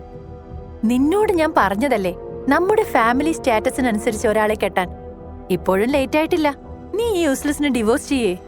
I will find someone far far better than this idiot. Gautam അഹങ്കാരത്തോടെ പറഞ്ഞു. അത് കേട്ടതും തന്റെ സകല നിയന്ത്രണവും നഷ്ടമായ പ്രയാഗ അവന് നേരെ തിരിഞ്ഞു. ഗൗതം, നിനക്ക് പറയാനുള്ളതെല്ലാം പറഞ്ഞു കഴിഞ്ഞോ? അതോ ഇനിയുമുണ്ടോ?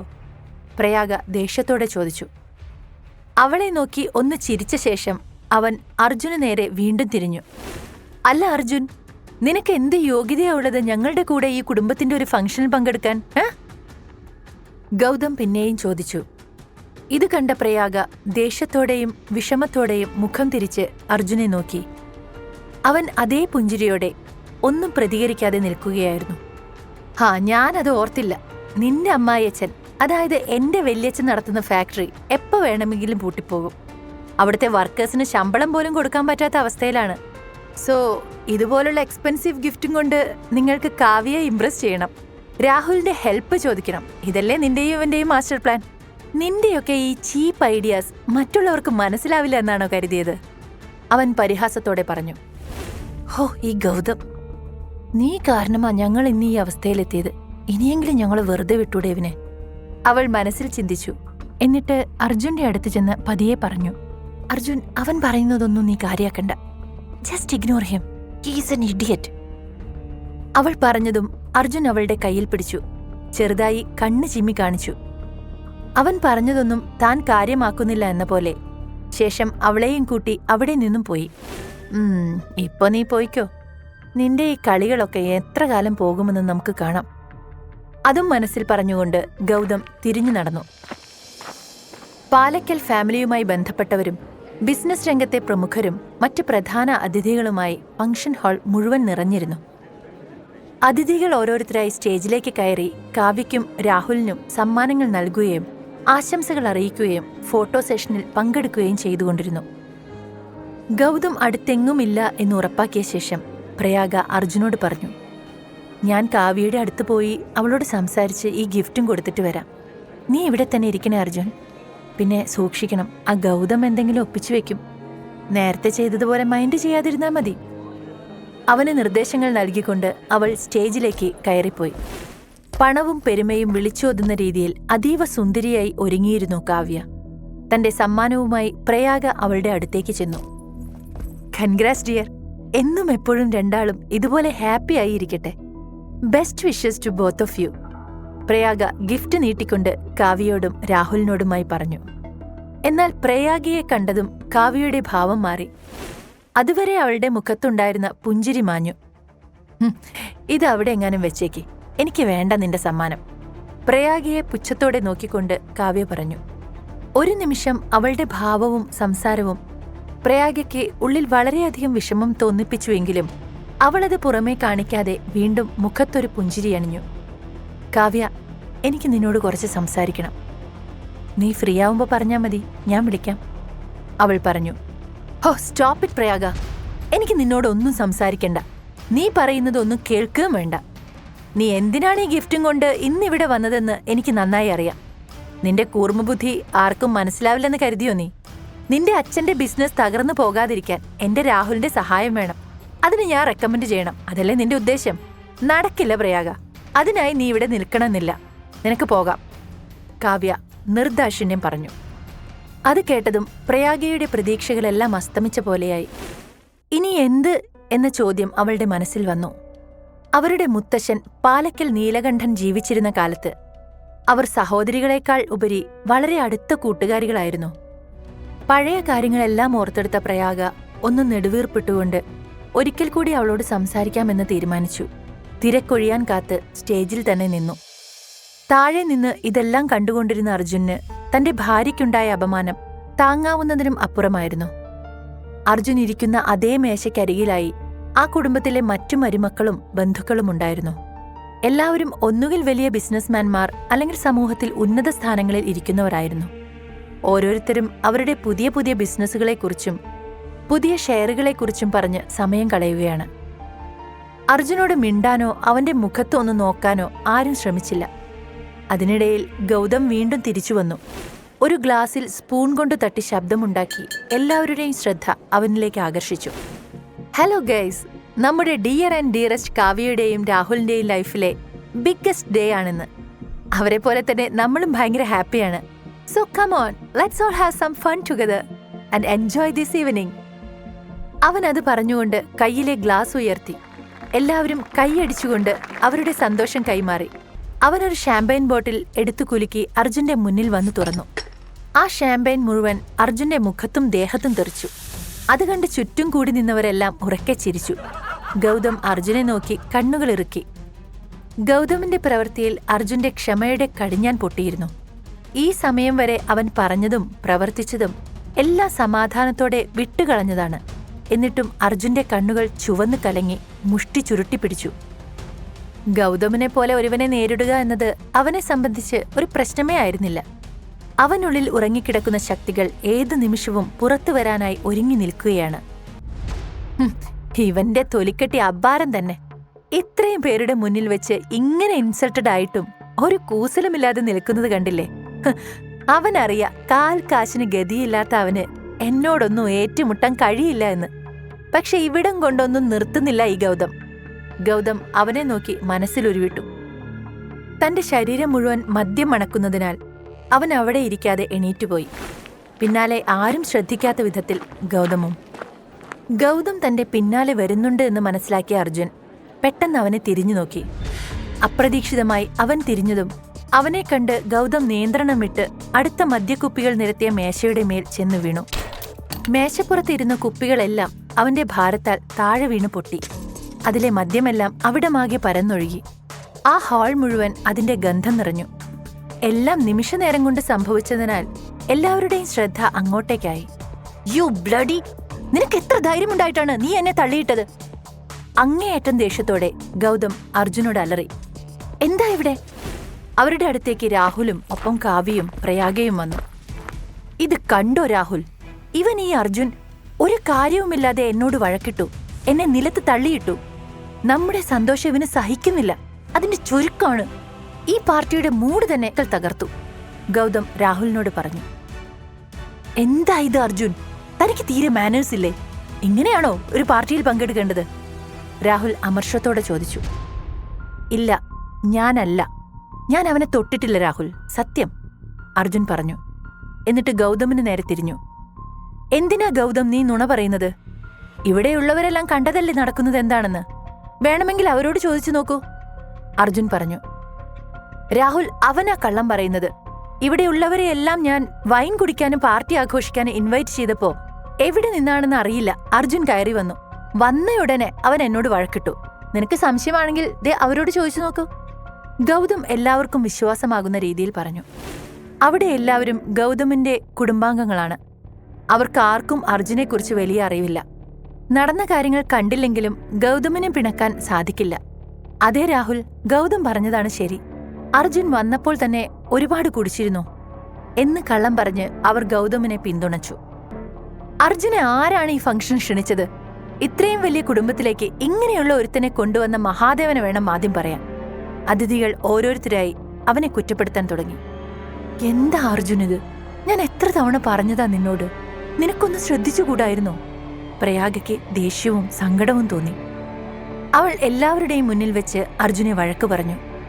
അർജുൻ അവളുടെ മുന്നിൽ നിസ്സഹായനായി നിന്നു. അത് കേട്ടതും ഗൗതമിന് വാശി കൂടി. പ്രയാഗ, നീയും അർജുനും ഇപ്പോ ഇവിടെ വെച്ച് കാവ്യയോടും രാഹുലിനോടും മാപ്പു പറയണം, അവൻ പറഞ്ഞു. അവൾ കണ്ണീരോടെ അർജുനെ നോക്കി. പ്രയാഗയ്ക്ക് വേണ്ടി അവൻ അതിനും തയ്യാറായിരുന്നു. രാഹുൽ, കാവ്യ, നിങ്ങളുടെ ലൈഫിലെ ഈ സന്തോഷകരമായ ദിവസത്തിൽ അറിഞ്ഞോ അറിയാതെയോ ഞാൻ കാരണമുണ്ടായ പ്രശ്നങ്ങൾക്ക് ഞാൻ മാപ്പ് ചോദിക്കുന്നു. റിസോർട്ടിന് പുറത്ത് മുന്നിലെ തിരക്കേറിയ റോഡിലേക്ക് നോക്കി നിൽക്കുകയാണ് അർജുൻ. അവന്റെ മനസ്സ് മുഴുവൻ താൻ കാരണം പ്രയാഗ അപമാനിക്കപ്പെട്ടു എന്ന വിഷമമായിരുന്നു. പോവാം അർജുൻ. പ്രയാഗ അവിടേക്ക് വന്നു. അവൾ തന്റെ പുറകെ പുറത്തു വന്നതിൽ അർജുൻ അത്ഭുതപ്പെട്ടു. നീ എന്തിനാ പ്രയാഗ ഇത്രയും പെട്ടെന്ന് വന്നത്?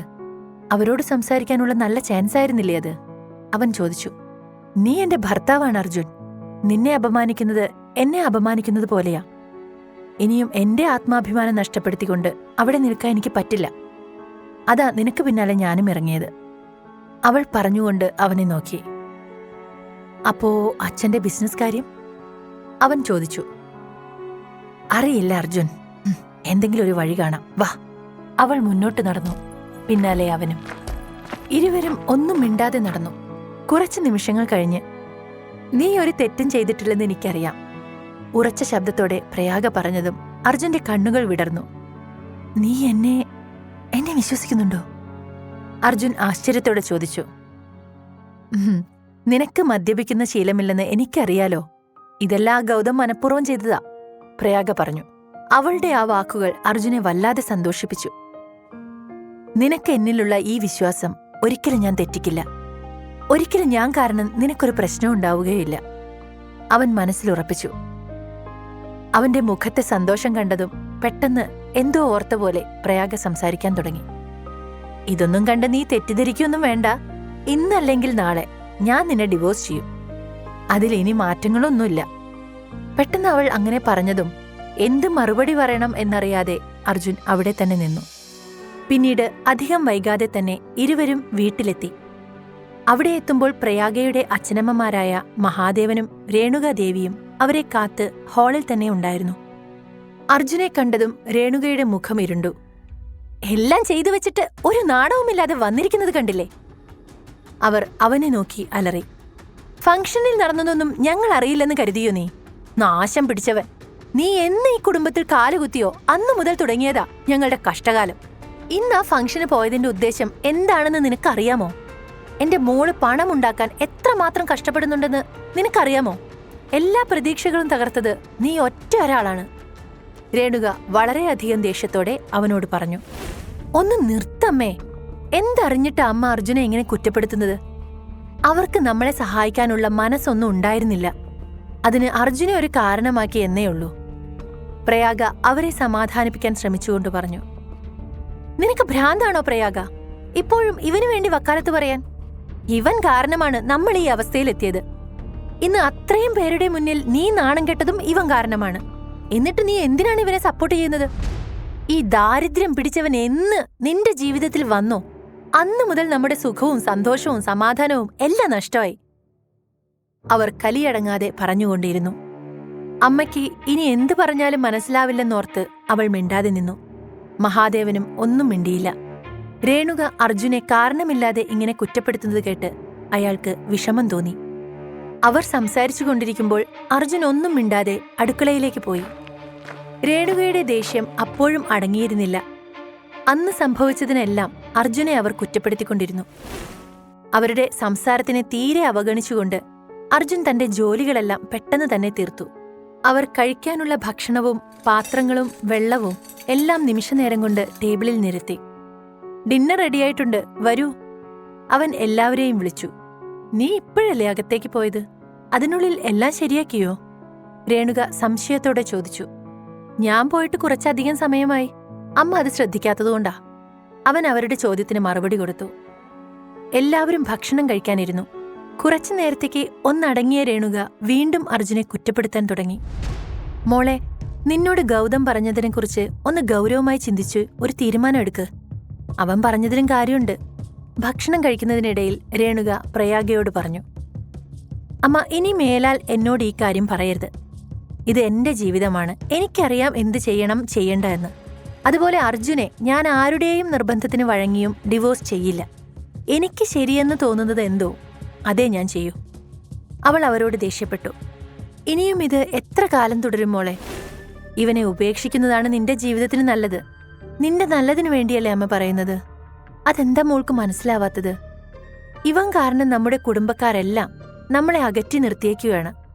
ഇവനെ നീ ഉപേക്ഷിച്ചാൽ ചിലപ്പോൾ അവരൊക്കെ വീണ്ടും നമുക്കൊപ്പം ചേരും. നമ്മുടെ കഷ്ടപ്പാടുകളും മാറും. അമ്മയുടെ വാക്കുകൾ കേൾക്കെ ഭക്ഷണം പാതിയിൽ അവസാനിപ്പിച്ച് ദേഷ്യത്തോടെ അവൾ മുറിയിലേക്ക് പോയി. നിങ്ങൾ എന്താ ഒന്നും പറയാത്തത്? എങ്ങനെയെങ്കിലും അവളെക്കൊണ്ട് ഈ ഡിവോഴ്സിന് സമ്മതിപ്പിക്കണം. പ്രയാഗ പോയതും അവർ മഹാദേവനോടായി സംസാരിക്കാൻ തുടങ്ങി. പക്ഷേ അയാളും ഒന്നും മിണ്ടാതെ എഴുന്നേറ്റ് അവിടെ നിന്നും പോയി. അവർ പറയുന്നതെല്ലാം കേട്ടിട്ടും ഒന്നും മിണ്ടാതെ അർജുൻ ഭക്ഷണം കഴിച്ച് വേഗം തന്നെ തന്റെ ജോലികൾ തീർത്ത് മുറിയിലേക്ക് പോയി. അർജുൻ മുറിയിൽ വന്ന് കട്ടിലിരുന്ന് മെഡിറ്റേറ്റ് ചെയ്യാൻ തുടങ്ങി. വർഷങ്ങളായി അവൻ വളർത്തിയെടുത്തൊരു ശീലമാണ് മെഡിറ്റേഷൻ. അത് അവന്റെ മനസ്സിന് ശാന്തി നൽകുകയും അവന്റെ ഉള്ളിൽ ഉറങ്ങിക്കിടക്കുന്ന ശക്തികളെ നിയന്ത്രണത്തിലാക്കാൻ സഹായിക്കുകയും ചെയ്യുന്നു. അന്നുണ്ടായ സംഭവങ്ങളിൽ പലപ്പോഴും അവന്റെ ഉള്ളിലെ ശക്തി ഉണരുന്നതായി അവന് തോന്നിയിരുന്നു. അതുകൊണ്ടുതന്നെ കാര്യങ്ങൾ കൈവിട്ടു പോകാതിരിക്കാനും തന്റെ രഹസ്യം ആരെയും അറിയിക്കാതെ ഇരിക്കാനും അവൻ കുറച്ചധിക നേരം മെഡിറ്റേറ്റ് ചെയ്തു. കുറച്ചു സമയം കഴിഞ്ഞതും അർജുൻ പതിയെ കണ്ണു തുറന്നു. അവൻ എഴുന്നേറ്റ് തന്റെ മുറിയിൽ രഹസ്യമായി സൂക്ഷിച്ചുവെച്ച ഒരു ചെറിയ മരപ്പെട്ടി എടുത്തുകൊണ്ട് തന്റെ ബെഡിൽ വന്നിരുന്നു. അത് തുറന്ന് ചുവന്ന തുണിയിൽ പൊതിഞ്ഞ ഒരു ഗോൾഡ് കോയിൻ എടുത്തു. അത് കണ്ടപ്പോൾ അവന്റെ കണ്ണുകൾ തിളങ്ങി. കുറേ വർഷങ്ങൾക്ക് മുൻപ് ഒരു ഗുരു അർജുന് നൽകിയതാണത്. പേര് കേട്ട വർമ്മ കുടുംബവുമായി ബന്ധപ്പെട്ടതാണ് ആ കോയിൻ. അവരെക്കുറിച്ച് അറിയുന്ന ദിവസം മുതൽ അവന്റെ ജീവിതം മാറിമറയുമെന്നും അവന്റെ ഇതുവരെയുള്ള എല്ലാ പ്രശ്നങ്ങളും അവസാനിക്കുമെന്നും അയാൾ പറഞ്ഞത് അവന് ഓർമ്മ വന്നു. എന്തോ വലിയ ഭാരം ഇറക്കിവെച്ചതുപോലെ അവന്റെ മുഖം വിടർന്നു. ആ കോയിൻ ഭദ്രമായി എടുത്തുവെച്ച് അവൻ അന്ന് ഉറങ്ങാൻ കിടന്നു. പിറ്റേന്ന് നേരം പുലർന്നപ്പോൾ എല്ലാ ദിവസവും പോലെ അർജുൻ വീട്ടുപണികളെല്ലാം തീർത്ത് തന്റെ ജ്യൂസ് കടയിലേക്ക് പോയി. വഴിയിൽ വെച്ച് കഴിഞ്ഞ ദിവസത്തെ പോലെ ഒരു കാർ അവന്റെ വഴിമുടക്കി മുന്നിൽ കൊണ്ടു നിർത്തി. ഇന്നും സ്വാമിയങ്കിളായിരിക്കുമെന്ന് കരുതി നിന്നതും കറുത്ത നിറത്തിലുള്ള ആ റോയൽ കാറിൽ നിന്നും ഒരു മധ്യവയസ്കൻ ഇറങ്ങി അവന്റെ മുന്നിൽ വന്നു നിന്നു. അയാളെ കണ്ടതും അർജുന്റെ മുഖമിരുണ്ടു. അവന്റെ അച്ഛൻ മംഗലത്ത് കാർത്തികേയനായിരുന്നു അത്. നിനക്ക് ഞാൻ വന്നത് ഇഷ്ടമായില്ല എന്ന് എനിക്ക് മനസ്സിലായി. എന്നോടുള്ള ഇഷ്ടക്കേടിന്റെ പേരിൽ നിന്റെ മുത്തച്ഛനെ ഇനിയും വേദനിപ്പിക്കണോ? ഒരു തവണ വന്ന് അദ്ദേഹത്തെ കണ്ടൂടെ അർജുൻ? നിന്റെ 2 അമ്മായിമാർക്കും പെൺമക്കളാണ്. അതുകൊണ്ട് തന്നെ നമ്മുടെ കുടുംബസ്വത്തിന്റെ മുഴുവൻ അവകാശവും ഇനി നിനക്കാണ്. നീ മുത്തച്ഛന്റെ അടുത്തേക്ക് വരണം, കാർത്തികേയൻ പറഞ്ഞു. കൊള്ളാം. ഞാനും എന്റെ അമ്മയും ആ വീട്ടിൽ നിന്ന് ഇറങ്ങിയ ശേഷം എവിടെയാണ് എന്നൊന്നും അന്വേഷിക്കുക പോലും ചെയ്യാത്തവർ ഇപ്പൊ സ്വത്തിന്റെ പേര് കേട്ടപ്പോൾ തേടി ഇറങ്ങിയത് കണ്ടില്ലേ? എനിക്ക് നിങ്ങളുടെ ഒരു സ്വത്തും വേണ്ട, പേരും വേണ്ട. നിങ്ങളൊക്കെ കൂടി അനുഭവിച്ചാ മതി, അർജുൻ പുച്ഛത്തോടെ പറഞ്ഞു. അർജുൻ, കഴിഞ്ഞ കാര്യങ്ങൾ മനസ്സിൽ വെച്ച് നിന്റെ നല്ല ലൈഫ് വേസ്റ്റ് ചെയ്യുകയാണ് നീ. നമ്മുടെ കുടുംബത്തിന്റെ ആസ്തി അത് എത്രത്തോളമാണെന്ന് നിനക്കറിയില്ല. ഒരുപാട് ബിസിനസ്സും പ്രോപ്പർട്ടീസുമായി ഒരു വലിയ സാമ്രാജ്യം തന്നെ നിന്റെ മുത്തശ്ശൻ കെട്ടിപ്പടുത്തു വെച്ചിട്ടുണ്ട്. അതെല്ലാം ഇനി നിനക്കാ. അയാൾ പറഞ്ഞതും, ഇതൊക്കെ നിങ്ങൾ എന്നോട് പറയുന്നത് എന്തിനാ? ഞാൻ ഇതിലൊക്കെ വീഴുമെന്ന് തോന്നുന്നുണ്ടോ എന്ന് അർജുൻ ചോദിച്ചു. നിന്റെ 2 അമ്മായിമാരും എപ്പോഴും അതിൽ കണ്ണും വെച്ചിരിക്കുകയാണ്. നിന്റെ മുത്തശ്ശന്റെ ഇത്രയും കാലത്തെ കഷ്ടപ്പാടാണ് ആ സ്വത്തുക്കൾ. അത് അവരുടെ കയ്യിലെത്തിയാൽ അവർ തീർച്ചയായും ധൂർത്തടിച്ച് തീർക്കും. അങ്ങനെയൊക്കെ സംഭവിക്കുന്നത് നിനക്ക് കാണണോ? കാർത്തികേയൻ ചോദിച്ചു. അർജുൻ അയാളിൽ നിന്ന് മുഖം തിരിച്ചു. അവന് അയാളെ നന്നായി അറിയാം. പണത്തിനു വേണ്ടി എന്തും ചെയ്യാൻ നിങ്ങൾ തയ്യാറാകുമെന്ന് എനിക്കറിയാം. ഇപ്പൊ മുത്തശ്ശന്റെ ആരോഗ്യം മോശമായതുകൊണ്ടാണ് എന്നെ തേടി വന്നതെന്ന് പറയുന്നു. പക്ഷേ ഇയാൾ അവിടെയുള്ളപ്പോൾ എന്തിനാണ് ഈ സ്വത്ത് എനിക്ക് തരാൻ ആഗ്രഹിക്കുന്നത്? അർജുൻ മനസ്സിൽ ചിന്തിച്ചു. നീ എന്തിനാ ആ പാപ്പരായ മഹാദേവന്റെ മോളെ കെട്ടി നിന്റെ ലൈഫ് വേസ്റ്റ് ചെയ്യുന്നതെന്ന് എനിക്ക് മനസ്സിലാകുന്നില്ല.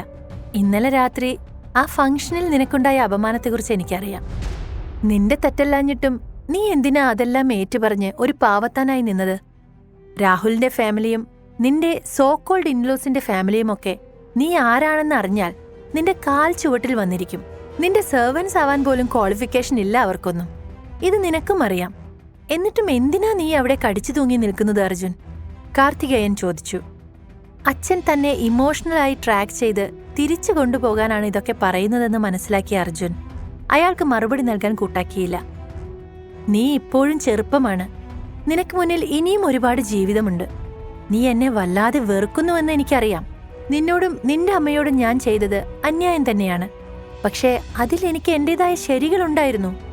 എന്റെ സ്ഥാനത്ത് ആരായിരുന്നാലും അങ്ങനെ തന്നെയാവും ചെയ്തിരിക്കുക. കയ്യിലുള്ള അധികാരവും അവകാശവും ആരും ആർക്കും വേണ്ടി വിട്ടുകളയാറില്ല Arjun. Powerful people can make their places more powerful. It's your time to be more powerful. Karthikeyan ഗൗരവത്തോടെ പറഞ്ഞു. അയാളുടെ വാക്കുകൾ കേട്ട് അവന് വളരെയധികം ദേഷ്യം തോന്നി. ഇത്രയൊക്കെ ചെയ്തിട്ടും കുറ്റബോധത്തിന്റെ ലാഞ്ചന പോലും ഇല്ലാത്ത അയാളെ അവൻ അവജ്ഞയോടെ നോക്കി. ഒരു ദിവസം ഞാൻ മുത്തച്ഛനെ കാണാൻ വരും. അതല്ലാതെ ഒരിക്കലും നിങ്ങളുമായോ നിങ്ങളുടെ കുടുംബമായോ എനിക്ക് യാതൊരു ബന്ധവും ഉണ്ടാകില്ല. നിങ്ങളുടെ അനന്തരാവകാശി എന്നൊരു പട്ടം എനിക്ക് വേണ്ട, അർജുൻ തീർത്തും പറഞ്ഞു. കാർത്തികേയൻ മകനെ രൂക്ഷമായി നോക്കി. ശരി, എനിക്ക് പറയാനുള്ളതെല്ലാം ഞാൻ പറഞ്ഞു കഴിഞ്ഞു. അന്തിമ തീരുമാനം നിന്റേതാണ്. എന്നെങ്കിലും നിന്റെ മനസ്സ് മാറുമെന്ന് ഞാൻ പ്രതീക്ഷിക്കുന്നു എന്നും പറഞ്ഞ് കാർത്തികേയൻ അവിടെ നിന്നിറങ്ങി. അർജുനെ തന്റെ പ്രലോഭനത്തിൽ വീഴ്ത്താമെന്ന തന്റെ ചിന്ത തെറ്റായിരുന്നു എന്ന് അയാൾക്ക് മനസ്സിലായി. അർജുൻ അയാൾ പോകുന്നത് കുറച്ചു സമയം നോക്കി നിന്നു. എന്നിട്ട് അവിടെ നിന്നും രാജമന്ദ്ര ഗ്രൂപ്പ് ഓഫ് ഇൻഡസ്ട്രീസ് ലക്ഷ്യമാക്കി ഇറങ്ങി. ഇന്ത്യയിലെ തന്നെ ഏറ്റവും വലിയ ബിസിനസ് ഗ്രൂപ്പുകളിൽ ഒന്നാണ് രാജമന്ദ്ര ഗ്രൂപ്പ് ഓഫ് ഇൻഡസ്ട്രീസ്. കുറച്ചു സമയത്തിനുള്ളിൽ 50 നിലയുള്ള അവരുടെ പടുകൂറ്റൻ ഓഫീസിനു മുന്നിൽ അർജുൻ വന്നിറങ്ങി. ഒന്ന് നോക്കിയ ശേഷം അകത്ത് കയറി റിസപ്ഷനിലേക്ക് പോയി. Hi, good morning sir, how can I help you? അർജുനെ കണ്ടതും റിസപ്ഷനിസ്റ്റ് ചോദിച്ചു. ഞാൻ നിങ്ങളുടെ മാനേജിംഗ് ഡയറക്ടറെ കാണാൻ വേണ്ടി വന്നതാണ്. അർജുൻ അത് പറഞ്ഞതും റിസപ്ഷനിസ്റ്റ് അവനെ അടിമുടി നോക്കി. കാരണം അവനൊരു സാധാരണക്കാരന്റെ വേഷവിധാനത്തിലാണ് വന്നത്. നിങ്ങൾക്ക് അപ്പോയിന്റ്മെന്റ് ഉണ്ടോ സാർ? അവൾ ചോദിച്ചു. ഇല്ല, ഞാൻ മിസ്റ്റർ വീരേന്ദ്രൻ വർമ്മയുടെ സുഹൃത്താണ്. എന്റെ പേര് അർജുൻ. നിങ്ങൾ ഈ കാര്യം MD ഒന്ന് അറിയിച്ചാൽ മതി, അർജുൻ ശാന്തമായി പറഞ്ഞു. റിസപ്ഷനിസ്റ്റ് മാനേജിംഗ് ഡയറക്ടർ അഭിഷേക് വർമ്മയെ ഫോണിൽ വിളിച്ചു. അഭിഷേകിന്റെ PA ആണ് ഫോൺ എടുത്തത്. അഭിഷേക് സാറിനെ കാണാൻ അർജുൻ എന്ന പേരുള്ള ഒരാൾ വന്നിട്ടുണ്ട്. അയാൾ മിസ്റ്റർ വീരേന്ദ്രവർമ്മയുടെ സുഹൃത്താണെന്ന് പറയാൻ പറഞ്ഞു. റിസപ്ഷനിസ്റ്റ് അയാളോട് പറഞ്ഞു. Okay, I will inform. അയാൾ ഫോൺ കട്ട് ചെയ്തു. എന്നിട്ട് അഭിഷേകിന്റെ ക്യാബിനിലേക്ക് ചെന്നു. അഭിഷേക് എന്താണെന്ന മട്ടിൽ നോക്കിയതും, സാറിനെ കാണാൻ ഒരാൾ താഴെ വെയിറ്റ് ചെയ്യുന്നുണ്ട്. അപ്പോയിന്റ്മെന്റ് എടുത്തിട്ടില്ല, പക്ഷെ അയാൾ മിസ്റ്റർ വീരേന്ദ്രവർമ്മയുടെ സുഹൃത്താണ് എന്ന് പറയാൻ പറഞ്ഞു. PA പറഞ്ഞു. വീരേന്ദ്രൻ വർമ്മ? ആ പേര് കേട്ടപ്പോൾ അഭിഷേക് ഒന്ന് ഞെട്ടി. തന്റെ മുത്തശ്ശന്റെ യഥാർത്ഥ പേരായിരുന്നു അത്. എല്ലാവരും മുത്തശ്ശനെ മിസ്റ്റർ വർമ്മ എന്നാണ് സംബോധന ചെയ്തിരുന്നത്. മുഴുവൻ പേര് വളരെ കുറച്ച് ആളുകൾക്ക് മാത്രമേ അറിയൂ. Ask him to meet me in the cabin, Abhishek പറഞ്ഞു. PA റിസപ്ഷനിസ്റ്റിനെ വിളിച്ച് അർജുനെ അഭിഷേകിന്റെ ക്യാബിനിലേക്ക് അയക്കാൻ പറഞ്ഞു. അർജുൻ ശാന്തനായി അഭിഷേകിന്റെ ക്യാബിനിൽ ചെന്ന് മുന്നിലെ കസേരയിൽ പോയിരുന്നു. അഭിഷേക് അവനെ ബഹുമാനത്തോടെ നോക്കി. ആക്ച്വലി താങ്കൾ ആരാണെന്ന് എനിക്ക് മനസ്സിലായിട്ടില്ല, അവൻ അർജുനോട് പുഞ്ചിരിച്ചുകൊണ്ട് പറഞ്ഞു. അർജുൻ സമാധാനമായി ചിരിച്ചുകൊണ്ട്, പോക്കറ്റിൽ നിന്നും ആ പഴയ ഗോൾഡ് കോയിൻ എടുത്ത് അഭിഷേകിന്റെ മുന്നിൽ വെച്ചു.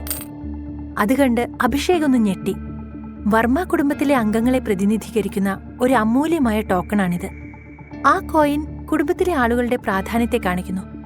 അഭിഷേക് അവന്റെ കുട്ടിക്കാലത്ത് അച്ഛന്റെ കയ്യിൽ അത്തരമൊരു കോയിൻ കണ്ടിരുന്നു. വർഷങ്ങൾക്ക് ശേഷം ഇപ്പോഴാണ് അത് വീണ്ടും കാണുന്നത്.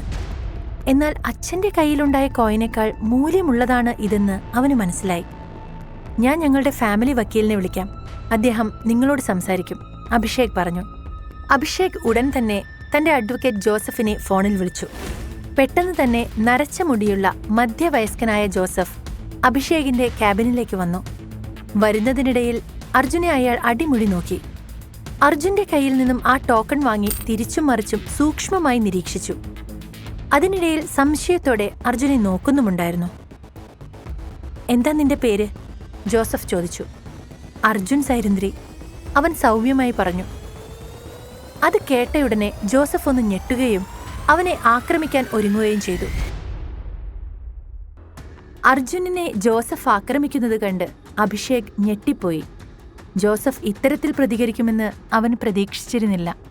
ആദ്യം ഒന്ന് പതറിയെങ്കിലും അർജുനനും ശക്തമായി പോരാടി. കുറച്ചു കഴിഞ്ഞതും തളർന്ന ജോസഫ് പിൻവാങ്ങി അടുത്തുള്ള ചെയറിൽ വന്നിരുന്നു. അർജുനും ശാന്തമായി ചിരിച്ചുകൊണ്ട് സീറ്റിൽ വന്നിരുന്നു. Arjun, I am sorry. ഞാൻ നിന്റെ ശക്തി ഒന്ന് പരീക്ഷിച്ചതാ.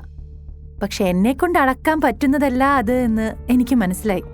നീ ശരിക്കും വീരേന്ദ്രൻ സാറിന്റെ ശിഷ്യൻ തന്നെയാ. ഇനി പറയേ, ഞാൻ നിന്നെ എങ്ങനെയാണ് സഹായിക്കേണ്ടത്? ഈ കോയിൻ കയ്യിലുള്ള നീ ആഗ്രഹിക്കുകയാണെങ്കിൽ നിനക്ക് ഇപ്പൊ വേണമെങ്കിൽ രാജമന്ദിര ഗ്രൂപ്പ് സ്വന്തം പേരിലാക്കാം. മറുചോദ്യം പോലും ഇല്ലാതെ നിന്റെ പേരിൽ ഈ കാണുന്നതെല്ലാം എഴുതിത്തരാൻ ഇവിടെയുള്ളവർ ബാധ്യസ്ഥരാണ്, ജോസഫ് പറഞ്ഞു. ഇരുവരുടെയും സംസാരം കേട്ടു നിൽക്കുകയായിരുന്ന അഭിഷേക് ആദ്യമൊന്നും ഭയന്നുപോയെങ്കിലും ഇപ്പോ അവന് കുറച്ച് ആശ്വാസം തോന്നി. ഈ പ്രോപ്പർട്ടികളിൽ എനിക്കിപ്പോ താല്പര്യമില്ല. ഞാൻ പറയുമ്പോ എനിക്ക് വേണ്ടത് ചെയ്തു തന്നാൽ മതി, അർജുൻ പറഞ്ഞു. അങ്ങനെയെങ്കിൽ ഇപ്പോൾ ഞങ്ങൾ എന്താ ചെയ്യേണ്ടത്? അഭിഷേക് ചോദിച്ചു. ശ്രാവണ ഗ്രൂപ്പ് ഓഫ് ജ്വല്ലറീസ് അറിയാമോ? അർജുൻ ചോദിച്ചു. ആ യെസ്, അറിയാം. അഭിഷേകിന്റെ മുഖത്ത് ഗൗരവം നിറഞ്ഞു. അർജുൻ വീണ്ടും സംസാരിക്കാൻ തുടങ്ങിയതും അവന്റെ മൊബൈൽ റിംഗ് ചെയ്തു. എടുത്തു നോക്കിയതും രേണുകയുടെ പേർ സ്ക്രീനിൽ തെളിഞ്ഞു വന്നു. അർജുൻ, ഇന്നത്തോടെ എല്ലാം ഞാൻ അവസാനിപ്പിക്കും. എന്റെ മോളെ നീ ഡിവോഴ്സ് ചെയ്യണം. അതിനാവശ്യമായ പേപ്പറുകൾ എല്ലാം ഞാൻ ശരിയാക്കി വെച്ചിട്ടുണ്ട്. നീ ഉടനെ തന്നെ സിറ്റി ഹോസ്പിറ്റലിലേക്ക് വന്ന് അതിൽ സൈൻ ചെയ്യണം. രേണുക ഫോണിലൂടെ അലറുകയായിരുന്നു. സിറ്റി ഹോസ്പിറ്റലോ? അവിടെ എന്താ? എന്തുപറ്റി? അർജുൻ അക്ഷമനായി ചോദിച്ചു. എന്റെ മോളും അവളുടെ അച്ഛനും കൂടി ഫാക്ടറിയിൽ പോയതാണ്. അവിടെയുള്ള നന്ദിയില്ലാത്ത തൊഴിലാളികൾ അവർക്ക് ശമ്പളം നൽകുന്നില്ലെന്ന് പറഞ്ഞ് അദ്ദേഹത്തെ ആക്രമിച്ചു. അവർക്കിടയിൽപ്പെട്ട് പാവം എന്റെ മോൾ ബോധം കെട്ടു വീണു. എല്ലാം നീ കാരണമാണ്. നീ മുൻപേ അവളെ ഡിവോഴ്സ് ചെയ്തിരുന്നെങ്കിൽ ഗൗതം ഒരിക്കലും ഈ കാര്യങ്ങളൊന്നും ഇത്രത്തോളം എത്തിക്കില്ലായിരുന്നു. ഞാൻ നിന്നോട് അപേക്ഷിക്കുകയാണ്, എന്റെ മോളുടെ ജീവിതത്തിൽ നിന്നൊന്ന് ഇറങ്ങിപ്പോ. ഞങ്ങൾക്ക് ഇനിയെങ്കിലും സമാധാനമായി ജീവിക്കണം, രേണുക ദേഷ്യത്തോടെ പറഞ്ഞു. പ്രയാഗ ബോധം കെട്ടു വീണു എന്ന് കേട്ട അർജുൻ ആകെ പരിഭ്രാന്തനായി. അവൻ ധൃതിയിൽ ഫോൺ കട്ട് ചെയ്തു. എനിക്ക് അത്യാവശ്യമായി പോകേണ്ടതുണ്ട്.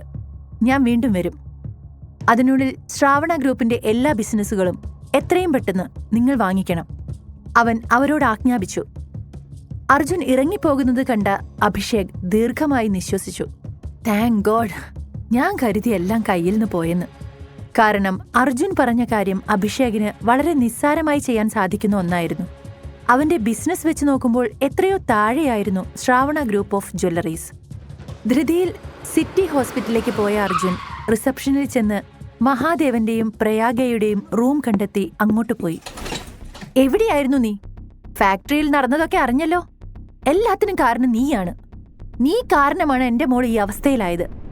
ഡോർ തുറന്നു വന്ന അർജുനെ കണ്ടപാടെ രേണുക അവനെ കുറ്റപ്പെടുത്താൻ തുടങ്ങി. രേണുകയുടെ വാക്കുകൾക്ക് ചെവി കൊടുക്കാതെ അർജുൻ കിടക്കയിലേക്ക് നോക്കി. മഹാദേവന്റെ കൈ കെട്ടിയിട്ടുണ്ട്. അയാളുടെ മുഖത്ത് നിരാശ തളം കെട്ടിക്കിടന്നിരുന്നു. പ്രയാഗ തൊട്ടടുത്ത സ്റ്റൂളിൽ ഇരിക്കുന്നുണ്ട്.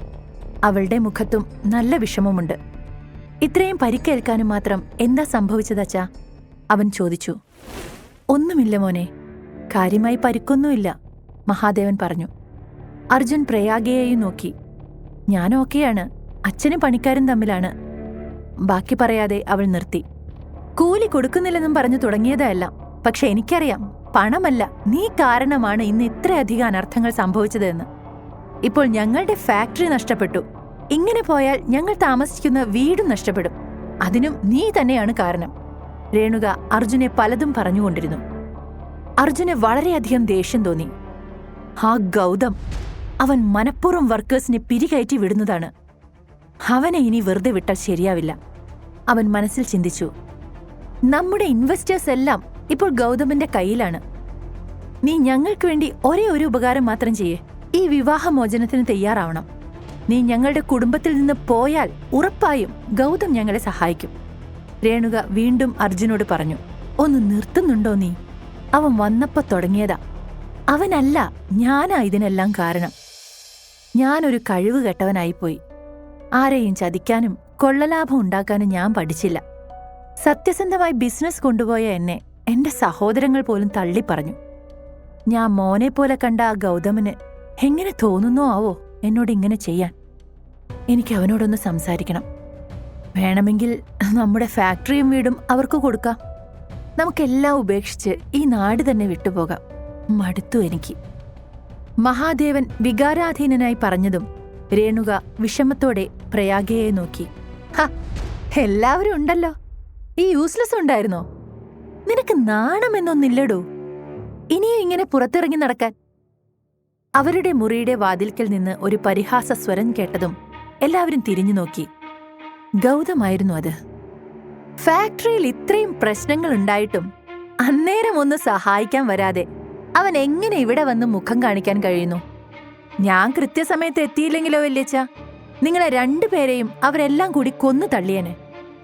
പ്രയാഗ, ഞാൻ പറഞ്ഞത് ഇനിയെങ്കിലും കേൾക്കൂ. 10 പൈസയ്ക്ക് ഗുണമില്ലാത്ത ഇവനെപ്പോലൊരു യൂസ്ലെസ്സിനെ നീ എന്തിനാ ഭർത്താവായി കൊണ്ടു നടക്കുന്നത്? ഈ ശല്യം നിനക്ക് ഒഴിവാക്കിക്കൂടെ? ഗൗതം പറഞ്ഞു. ഒന്ന് നിർത്തുന്നുണ്ടോ ഗൗതം? നിന്റെ ഈ അഭിനയമൊന്നും എന്നോട് വേണ്ട. ഈ നടക്കുന്ന കാര്യങ്ങൾക്കെല്ലാം പിന്നിൽ നീയാണ് എന്ന് എല്ലാവർക്കും അറിയാം. പ്രയാഗ ദേഷ്യം കൊണ്ട് വിറച്ചു. ഗൗതം അവളുടെ വാക്കിനെ അവഗണിച്ച് മഹാദേവന് നേരെ തിരിഞ്ഞു. വല്യച്ഛ, സഹായിക്കുന്നവരെ ചേർത്ത് നിർത്താൻ ഇപ്പോഴും വല്യച്ഛൻ അറിയില്ല. ഇനിയെങ്കിലും നിങ്ങളത് പഠിക്കണം. വല്യച്ഛന്റെ കടങ്ങളെല്ലാം ഞാൻ തീർത്തു തരാം. ഇനി അത് എന്റെ ഉത്തരവാദിത്തമാണ്. പിന്നെ ഇവളുടെ കാര്യം, അജിത് ശങ്കറിനെ അറിയില്ലേ? ആ ബിസിനസ്മാൻ എന്റെ ഫ്രണ്ടാണ് അവൻ. ഇവനെ ഒഴിവാക്കുന്ന അന്ന് അജിത്തുമായുള്ള അവളുടെ വിവാഹം ഞാൻ നടത്തും. പിന്നീട് ഈ കുടുംബം അജിത് നോക്കിക്കൊള്ളും. അവൻ പറഞ്ഞു. നിന്റെ ഒരു സഹായവും ഞങ്ങൾക്ക് വേണ്ട, ഇറങ്ങിപ്പോടാ. പ്രയാഗ അവനോട് അലറി. വല്യച്ഛ, പറയാനുള്ളത് ഞാൻ നേരത്തെ പറഞ്ഞു. പിന്നീട് കഷ്ടകാലത്ത് ഒന്ന് തിരിഞ്ഞുപോലും നോക്കിയില്ല എന്ന് പറയരുത്. അവൻ ഭീഷണി എന്ന പോലെ പറഞ്ഞു. Stop it Gautam. ഞങ്ങളുടെ കടകളെല്ലാം ഞങ്ങൾ തന്നെ വീട്ടും. അതിന് ഞങ്ങളുടെ വീടോ ഫാക്ടറിയോ വിൽക്കേണ്ടി വന്നാൽ അങ്ങനെ, പ്രയാഗ പറഞ്ഞു. നീ ഇത്രയും ഫൂളാണോ പ്രയാഗ? നിങ്ങളുടെ വീടും ഫാക്ടറിയും ഒക്കെ കൊടുത്താൽ തീരാവുന്നതാണോ നിങ്ങൾക്കുള്ള കടം? കടം തീർന്നാലും തൊഴിലാളികൾക്ക് ശമ്പളം കൊടുക്കാൻ എന്തു ചെയ്യും? അവര് കേസ് കൊടുത്താൽ ജയിലിൽ പോകേണ്ടി വരും എല്ലാവരും. അവൻ പരിഹാസത്തോടെ പറഞ്ഞു. അവൻ ഇത്രയൊക്കെ പറഞ്ഞിട്ടും അർജുൻ ഗൗതമിനെ നോക്കി നിൽക്കുകയാണ്. ഇത്രയും വർഷങ്ങൾക്കിടയിൽ ഒരിക്കൽ പോലും അർജുൻ തന്റെ ദേഷ്യം ഗൗതമിനോട് കാണിച്ചിട്ടില്ല. ഹോ, ഈ പഴം വിഴുങ്ങിയെ കാണുമ്പോൾ എന്റെ കൈ തരിച്ചു വരികയാ. ഗൗതം ദേഷ്യത്തോടെ അലറിക്കൊണ്ട് അവന്റെ കോളറിൽ പിടിച്ചു. അതോടെ അർജുന്റെ ക്ഷമ നശിച്ചിരുന്നു. അവൻ ഗൗതമിന്റെ കയ്യിൽ മുറുക്കെ പിടിച്ച് തിരിച്ചു.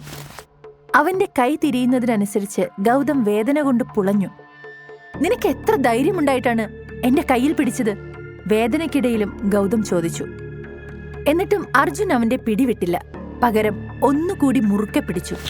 ഗൗതം വേദന കൊണ്ട് ഉച്ചത്തിൽ അലറി. ചുറ്റിലും നിന്നവർ ഞെട്ടിപ്പോയി. അതുവരെ പാവത്താനായിരുന്ന അർജുൻ, അവനിൽ ഇത്രയും ശക്തിയോ? അവർ പരസ്പരം നോക്കി.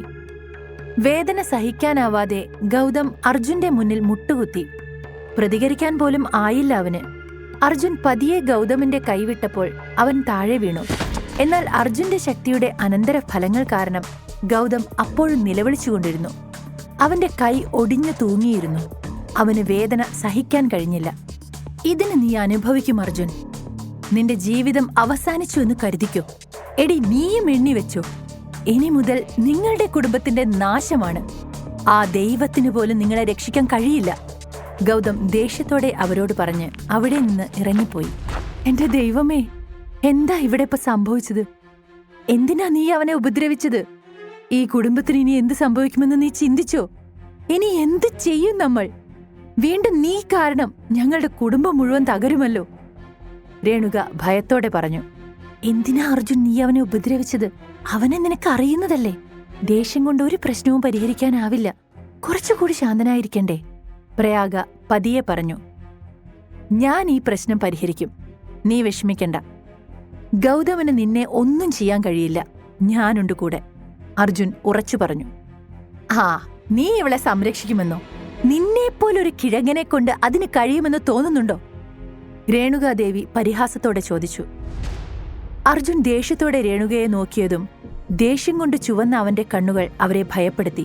അവനിൽ എന്തോ മാറ്റം അവൾ വ്യക്തമായി അനുഭവിച്ചു. പെട്ടെന്ന് കണ്ണുകളടച്ച് തന്റെ ദേഷ്യം നിയന്ത്രിച്ച ശേഷം അർജുൻ പ്രയാഗയെ നോക്കി. ഞാനാണ് ഇനി മുതൽ നിനക്ക് കാവൽ. നിനക്കും കുടുംബത്തിനും ഒരു പ്രശ്നവും വരാതിരിക്കാൻ ഞാൻ നോക്കിക്കൊള്ളാം, അർജുൻ ആത്മവിശ്വാസത്തോടെ പറഞ്ഞു. എന്താണ് സംഭവിക്കുന്നതെന്ന് അവൾക്ക് മനസ്സിലാകുന്നില്ലെങ്കിലും അവന്റെ വാക്കുകൾ പ്രയാഗയ്ക്ക് അല്പം സമാധാനം നൽകി. അതേസമയം ശ്രാവണ ഗ്രൂപ്പ് ഓഫ് ജ്വല്ലറീസിന്റെ സെന്ററായ ശ്രാവണ ടവേഴ്സിൽ എംപ്ലോയീസ് എല്ലാം എന്തോ ടെൻഷനിലായിരുന്നു. എന്തോ കാര്യമായി സംഭവിക്കാൻ പോകുന്നു എന്ന ആശങ്ക അവരുടെ മുഖത്ത് പ്രകടമാണ്. അന്ന് ശ്രാവണ ഗ്രൂപ്പിന്റെ എല്ലാ ഡയറക്ടർമാരും മീറ്റിംഗ് ഹാളിൽ അടിയന്തര യോഗത്തിന് എത്തിയിരുന്നു. എന്താണ് സംഭവിക്കുന്നതെന്ന് ആർക്കും മനസ്സിലാകുന്നില്ല. കമ്പനിയുടെ ഓഹരികളെല്ലാം പെട്ടെന്ന് ഇടിഞ്ഞു. ഇതെങ്ങനെ സംഭവിച്ചു? ഇതെന്താ ഒരു ദിവസം കൊണ്ട് ഇത്രയും ലോസ്? എല്ലാവരും ആശയക്കുഴപ്പത്തിലായി. അതിന്റെ കാരണം കണ്ടുപിടിക്കാനാണ് എല്ലാവരും തിടുക്കത്തിൽ ഒത്തുകൂടിയത്. നമ്മുടെ ഇടപാടുകാരിൽ നിന്നെല്ലാം കോളുകൾ വരുന്നുണ്ട്. നമ്മളുമായുള്ള ബിസിനസ് വേണ്ടെന്ന് അവർ പറയുന്നു. എന്തെങ്കിലും ഇഷ്യൂസ് ഉണ്ടായോ നമ്മൾ അറിയാതെ? എന്തുകൊണ്ടാണ് നമ്മുടെ ഓഹരി മൂല്യം ഇത്രയും പെട്ടെന്ന് ഇടിഞ്ഞത്? മാധവൻ വെപ്രാളത്തോടെ ചോദിച്ചു. മൈത്രേയൻ എല്ലാവരെയും നിരീക്ഷിച്ചുകൊണ്ട് സൈലൻസ് പറഞ്ഞു. ആരും ടെൻഷനാകണ്ട. ഒരു പ്രശ്നമുണ്ടെങ്കിൽ അതിനർത്ഥം ഒരു പരിഹാരവുമുണ്ട് എന്നാണ്.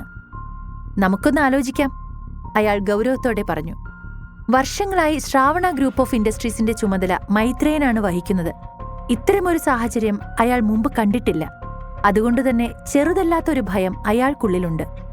അപ്പോഴാണ് സെക്രട്ടറി കുറച്ച് പേപ്പറുകൾ എടുത്ത് കോൺഫറൻസ് ഹാളിലേക്ക് വന്നത്. പറയൂ, ഇന്ന് എത്ര പേർ തങ്ങളുടെ ഓഹരികൾ വിറ്റു? അതുമൂലം നമ്മുടെ കമ്പനിക്ക് എത്രമാത്രം നഷ്ടമുണ്ടായി? മൈത്രേയൻ ചോദിച്ചു. സെക്രട്ടറി ആ പേപ്പറുകളെല്ലാം കണ്ടിട്ട് പറഞ്ഞു. നമ്മുടെ കമ്പനിയുടെ ഓഹരി മൂല്യം ഇന്ന് 50% കുറഞ്ഞു. അത് കാരണം ചെറുകിട ഓഹരി ഉടമകൾ പേടിച്ച് ഓഹരികൾ ഉടൻ വിറ്റു. അതുകൂടാതെ നമ്മുടെ 12-ലധികം സ്വർണ്ണക്കടകൾ പൂട്ടി. ഇന്ന് അസോസിയേഷൻ ഓഫ് ജ്വല്ലറി കോമേഴ്സും ജനറൽ ചേംബർ ഓഫ് കോമേഴ്സും നമ്മുടെ ജ്വല്ലറി ഗ്രൂപ്പുമായി ഇനി മുന്നോട്ടു പോകാൻ കഴിയില്ലെന്ന് പരസ്യമായി പ്രഖ്യാപിച്ചു. സെക്രട്ടറി ശബ്ദം താഴ്ത്തി പതുക്കെ പറഞ്ഞു. അത് കേട്ടതും അവിടെയുണ്ടായിരുന്നവരെല്ലാം ഞെട്ടി. എന്താണിത് മിസ്റ്റർ മൈത്രേയൻ? മാർക്കറ്റിൽ ഇത്രയും വലിയ ഇടിവ്? താൻ ഇന്നലെ പറഞ്ഞത് ഷെയർ വാല്യൂ കൂടുമെന്നല്ലേ? അപ്പോൾ താൻ ഞങ്ങളോട് നുണ പറഞ്ഞതാണോ? ഡയറക്ടർ ബോർഡിലെ ഒരു മുതിർന്ന അംഗം മൈത്രേയനോട് ചോദിച്ചു. നമ്മുടെ ഓഹരികൾ ഇങ്ങനെ കുറയുമെന്ന് ഞാനും പ്രതീക്ഷിച്ചിരുന്നില്ല. നമ്മളുമായി കരാർ ഒപ്പിട്ട എല്ലാ കമ്പനികളും അവരുടെ കരാർ ക്യാൻസൽ ചെയ്തു. I think there must be A personal reason behind the companies current state. Mister Maitreyan, mister Madhavan, ഇപ്പോൾ കമ്പനി ഈ അവസ്ഥയിലേക്ക് വരാനുള്ള മുഴുവൻ ഉത്തരവാദിത്വവും നിങ്ങൾ ഏറ്റെടുക്കണം. ഇപ്പോഴത്തെ ഈ പ്രതിസന്ധിക്ക് നിങ്ങൾ ഞങ്ങൾക്ക് വിശദീകരണവും നൽകണം.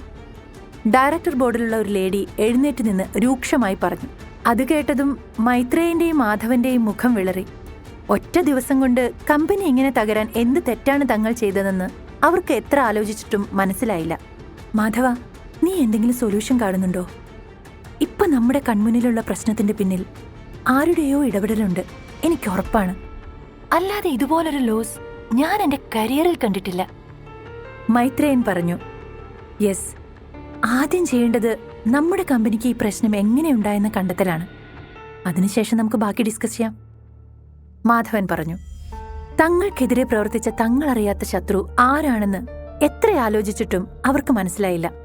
അതിനെല്ലാം പുറമെ ശ്രാവണ ഗ്രൂപ്പിനെ തകർത്ത് കളയാൻ മാത്രം ആർക്കാണ് ഇത്രയും ധൈര്യം എന്നാണ് മറ്റുള്ളവർ ആലോചിച്ചത്. കൃത്യം അതേ സമയം തന്നെ മറ്റൊരാൾ കണ്ണട ശരിയാക്കിക്കൊണ്ട് ധൃതിയിൽ കോൺഫറൻസ് ഹാളിലേക്ക് വന്നു. സർ, രാജമന്ദ്ര ഗ്രൂപ്പ് ഓഫ് ഇൻഡസ്ട്രീസിന്റെ സെക്രട്ടറി ആനന്ദ് നമ്മുടെ കമ്പനിയെക്കുറിച്ച് സംസാരിക്കണമെന്ന് ആവശ്യപ്പെട്ടുകൊണ്ട് മെയിൽ ചെയ്തിട്ടുണ്ട്, അയാൾ പറഞ്ഞു. രാജമന്ദ്ര ഗ്രൂപ്പ് ഓഫ് ഇൻഡസ്ട്രീസിന്റെ പേര് കേട്ടതും അവിടെ ഇരുന്ന എല്ലാവരും ഞെട്ടി. അയാൾക്കെന്താ നമ്മളോട് സംസാരിക്കാനുള്ളത്? മൈത്രേയൻ അത്ഭുതപ്പെട്ടു. അവിടെ ഉണ്ടായിരുന്ന മറ്റുള്ളവരും വളരെ ആശങ്കാകുലരായി കാണപ്പെട്ടു. അവൻ എന്താവും സംസാരിക്കാനുള്ളത്? എന്നോടാണോ മാധവനോടാണോ? അല്ലെങ്കിലും ശ്രാവണ ഗ്രൂപ്പിന് രാജമന്ദ്ര ഗ്രൂപ്പ് ഓഫ് ഇൻഡസ്ട്രീസുമായി എന്ത് ബന്ധം? മൈത്രേയൻ ആലോചിച്ചു. നിനക്ക് അവരുമായി എന്തെങ്കിലും ബന്ധമുണ്ടോ? അയാൾ മാധവനോട് ചോദിച്ചു. ഇല്ല, എനിക്കൊന്നും അറിയില്ല. പക്ഷെ നമ്മുടെ ഓഹരികൾ ഇടിഞ്ഞ് ഈ ദിവസം തന്നെ അവർ വിളിച്ചിട്ടുണ്ടെങ്കിൽ അണിയറയിൽ നമ്മൾക്കെതിരെ കാര്യമായി എന്തോ നടക്കുന്നുണ്ടെന്ന് എനിക്ക് തോന്നുന്നു. മാധവൻ പുരികം ചുളിച്ചുകൊണ്ട് പറഞ്ഞു. ബിസിനസ് മേഖലയിൽ രാജ്യത്തെ ഏറ്റവും വലിയ ഗ്രൂപ്പാണ് രാജമന്ദ്ര ഗ്രൂപ്പ് ഓഫ് ഇൻഡസ്ട്രീസ്. കൂടുതൽ ചിന്തിക്കുന്തോറും ശ്രാവണ ഗ്രൂപ്പിനെ പൂർണ്ണമായും പാപ്പരാക്കിയത് അവർ തന്നെയാണെന്ന് അവിടെയുള്ളവർ അനുമാനിച്ചു. ശരി, ഫോൺ ഇവിടെ കണക്ട് ചെയ്യേ. അവർക്ക് എന്താണ് പറയാനുള്ളതെന്ന് നമുക്ക് കേൾക്കാം. നമുക്ക് പിന്നീട് ഒരു തീരുമാനത്തിലെത്താം, മൈത്രേയൻ പറഞ്ഞു. സെക്രട്ടറി കോൾ കണക്ട് ചെയ്തു. എക്സിക്യൂട്ടീവ് ഡയറക്ടർ ആണെങ്കിലും എല്ലാവർക്കും അതിൽ ഓഹരിയുണ്ട്.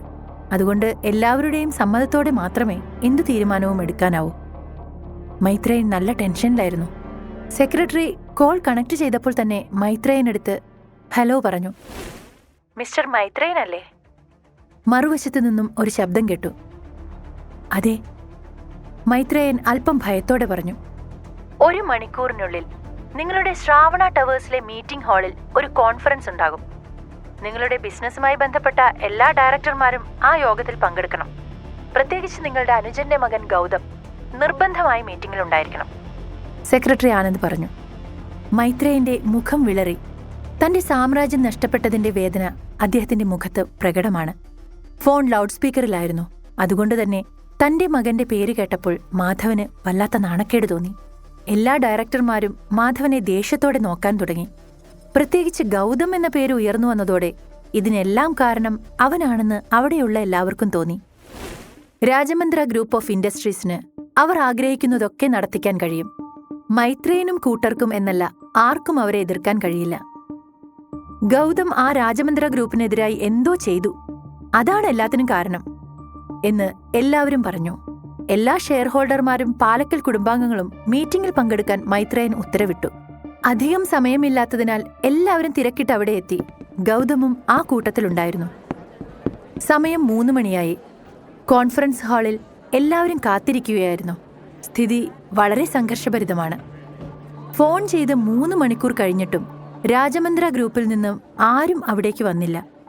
മീറ്റിംഗ് ഹാളിന് പുറത്തുള്ള ഇടനാഴിയിൽ രാജമന്ദ്ര ഗ്രൂപ്പിൽ നിന്ന് വരുന്ന ആളുകൾക്കായി മൈത്രേയനും മാധവനും കാത്തുനിൽപ്പുണ്ടായിരുന്നു.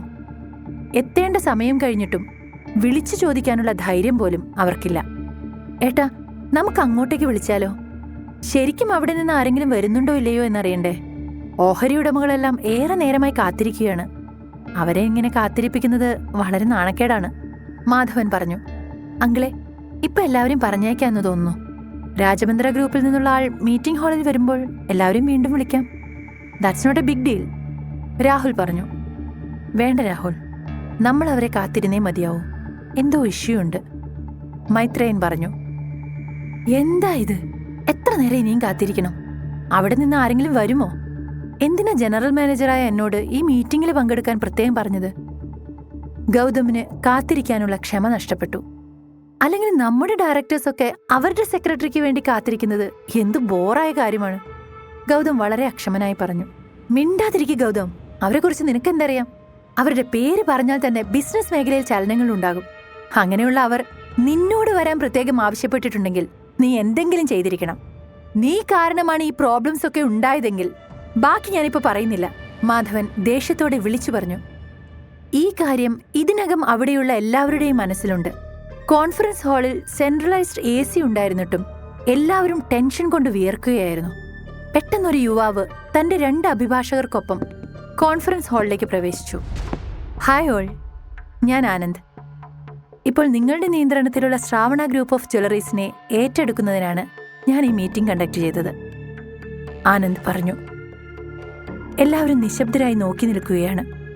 അതുപോലെ ശ്രാവണ ഗ്രൂപ്പിന്റെ പുതിയ ചെയർമാൻ ഇനി മുതൽ ഞാനാണ്, അവൻ സമാധാനത്തിൽ പറഞ്ഞുകൊണ്ട് ആ കസേരയിലേക്ക് ചാഞ്ഞിരുന്നു.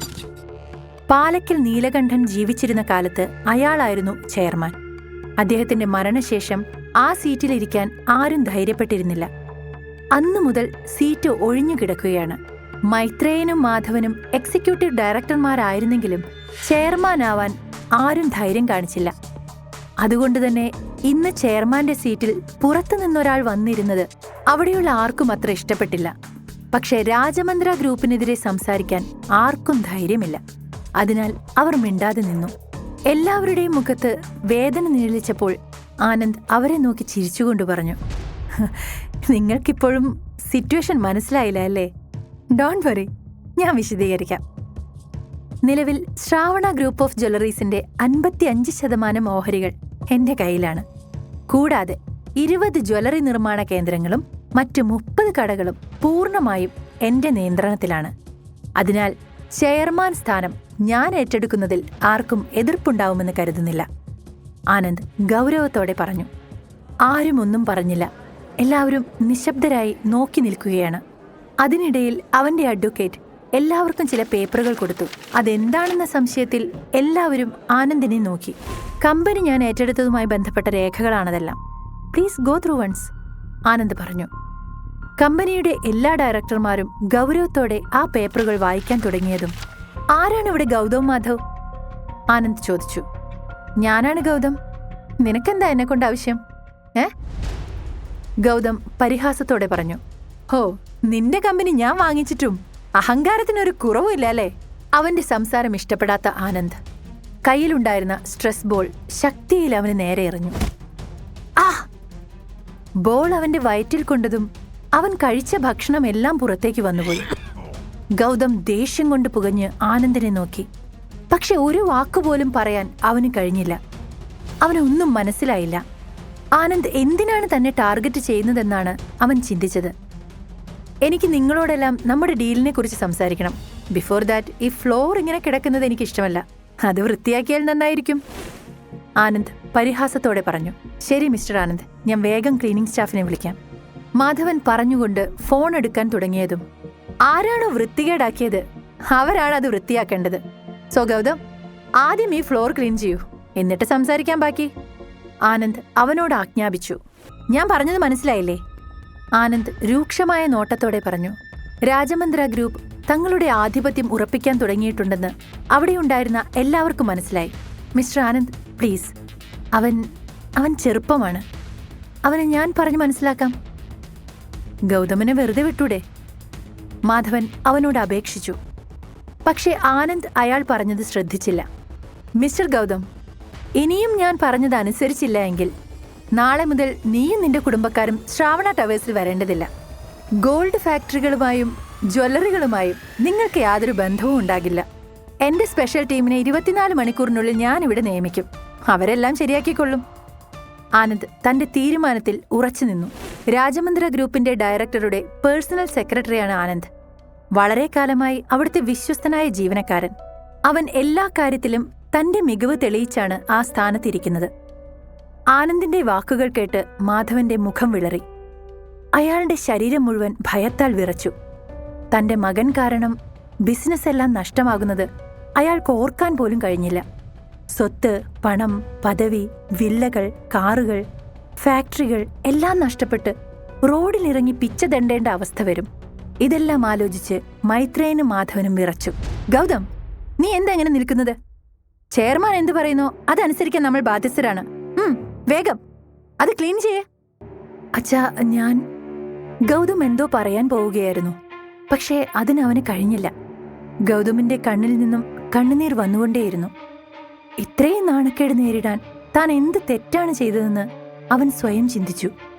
തന്റെ കുടുംബാംഗങ്ങൾക്കും ഡയറക്ടർ ബോർഡിലുള്ളവർക്കും മുന്നിൽ തറ വൃത്തിയാക്കുന്നത് വളരെ അപമാനകരമാണ്. അങ്ങനെ ചിന്തിക്കുമ്പോൾ തന്നെ അവനിൽ ആനന്ദിനോടുള്ള വെറുപ്പ് വളർന്നു വന്നു. തല ഉയർത്തി നിൽക്കാൻ പോലും പറ്റാത്ത അവസ്ഥയിലായി ഗൗതം. ഇങ്ങനെ കഷ്ടപ്പെടുന്ന ഗൗതമിന്റെ കവിളിൽ മാധവൻ നോക്കി നിൽക്കാതെ പറഞ്ഞത് ചെയ്ടാ, അതോ നീ ഞങ്ങളെ പാപ്പരാക്കാൻ നോക്കുകയാണോ?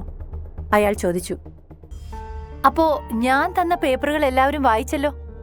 ആനന്ദ് എല്ലാവരോടും ചോദിച്ചു. അവന്റെ ചോദ്യത്തിന് എല്ലാവരും തലയാട്ടി. രാജമന്ദ്ര ഗ്രൂപ്പ് ഓഫ് ഇൻഡസ്ട്രീസ് നിങ്ങളുടെ ബിസിനസ് ഏറ്റെടുത്തു കഴിഞ്ഞു. അതിനെക്കുറിച്ചാണ് ആ ഡോക്യുമെന്റ്സിലുള്ളത്. പിന്നെ നിങ്ങൾ ആരും ടെൻഷൻ അടിക്കണ്ട. നിങ്ങളുടെ ഷെയർസ് ഒന്നും നഷ്ടാകില്ല. ഞങ്ങളിത് ഡെവലപ്പ് ചെയ്യാനാണ് ശ്രമിക്കുന്നത്. ഇനി മുതൽ ഈ കമ്പനിയിൽ ലാഭം മാത്രമേ ഉണ്ടാകൂ. അത് ഞാൻ തരുന്ന ഉറപ്പാണ്, ആനന്ദ് എല്ലാവരോടുമായി പറഞ്ഞു. അവർ ഏറ്റെടുത്തത് ഒരിക്കലും തങ്ങളുടെ ബിസിനസ് നശിപ്പിക്കാനല്ല എന്ന് ഇതിനോടകം എല്ലാവർക്കും ബോധ്യമായിരുന്നു. കൂടാതെ അവർ സ്ഥാപിച്ച നിയമങ്ങളും മാറ്റങ്ങളും ഷെയറുകളെ ബാധിക്കില്ല എന്നതും മുൻപത്തെക്കാളും ഗ്രോത്ത് ഉണ്ടാകുമെന്നതും അവർക്ക് മനസ്സിലായി. അതുകൊണ്ട് തന്നെ കമ്പനി ഏറ്റെടുക്കുന്നതിൽ അവർക്ക് എതിർപ്പുണ്ടായിരുന്നില്ല.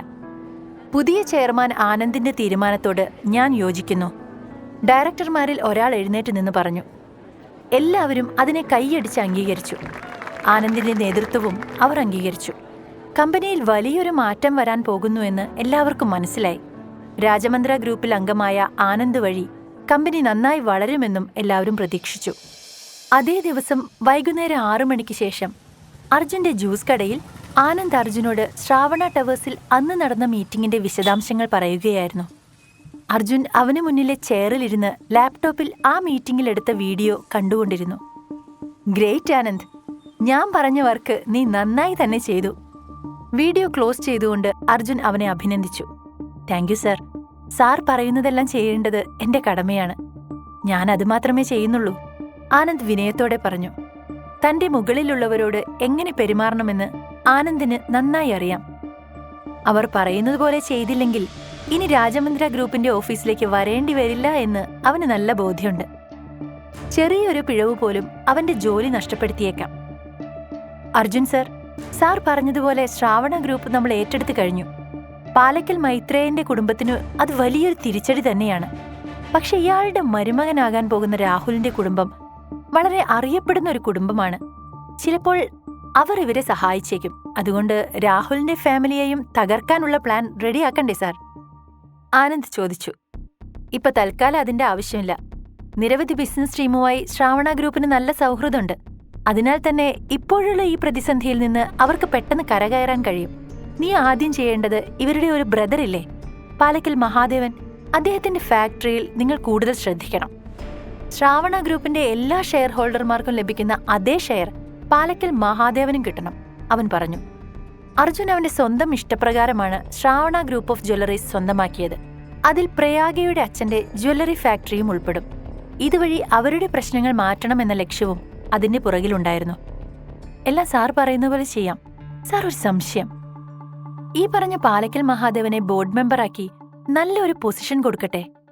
ആനന്ദ് ചോദിച്ചു. തൽക്കാലം ഞാൻ പറയുന്നത് മാത്രം ചെയ്താൽ മതി. ഇങ്ങോട്ടൊന്നും പറയണ്ട. എന്ത് ചെയ്യണമെന്ന് എനിക്കറിയാം. അർജുൻ തന്റെ ടോൺ ഒന്ന് മാറ്റി അവനോട് പറഞ്ഞു. Sorry sir. തനിക്ക് പറ്റിയ അബദ്ധമോർത്ത് ആനന്ദിന്റെ മുഖത്ത് ഒരു ജാള്യത നിറഞ്ഞു. അർജുനെക്കുറിച്ച് അറിയാവുന്നതുകൊണ്ട് അവന്റെ പ്രീതിക്കായി എന്തും ചെയ്യാൻ തയ്യാറായി നിൽക്കുകയായിരുന്നു അവൻ. ആനന്ദിന്റെ അതിരുകടന്ന ആത്മാർത്ഥതയും ചമ്മിയ മുഖഭാവവും കണ്ട് അർജുന് ചിരി വന്നു. അത് വിട്. കമ്പനിയിലേക്ക് നല്ല ജ്വല്ലറി ഡിസൈനർമാരെയും ഒരു ചീഫ് ഡിസൈനറെയും റിക്രൂട്ട് ചെയ്യണം ആദ്യം. ചില വ്യക്തമായ പ്ലാനുകളോടെ അർജുൻ പറഞ്ഞു. തീർച്ചയായും സാർ, ഞാൻ അതുപോലെ ചെയ്യാം, ആനന്ദ് പറഞ്ഞു. ഓക്കെ, എന്നാൽ ആനന്ദ് ഇപ്പോൾ പോയിക്കോളൂ. ആവശ്യമുണ്ടെങ്കിൽ ഞാൻ വിളിക്കാം, അർജുൻ പറഞ്ഞു. 2 ദിവസത്തിന് ശേഷം. പ്രയാഗ, ദേ ഇത് നോക്ക്, അർജുൻ അവളെ തന്റെ ഫോൺ കാണിച്ചുകൊണ്ട് പറഞ്ഞു. നിലവിലുള്ള ഡിസൈനർമാർക്ക് പകരം പുതിയ ഡിസൈനർമാരെ നിയമിക്കണമെന്ന് ആവശ്യപ്പെട്ടുകൊണ്ട് പുതിയ ചെയർമാൻ ആനന്ദ് സോഷ്യൽ മീഡിയയിൽ ഒരു ആഡ് നൽകിയിട്ടുണ്ട്. നിനക്കൊന്ന് ശ്രമിച്ചുകൂടെ?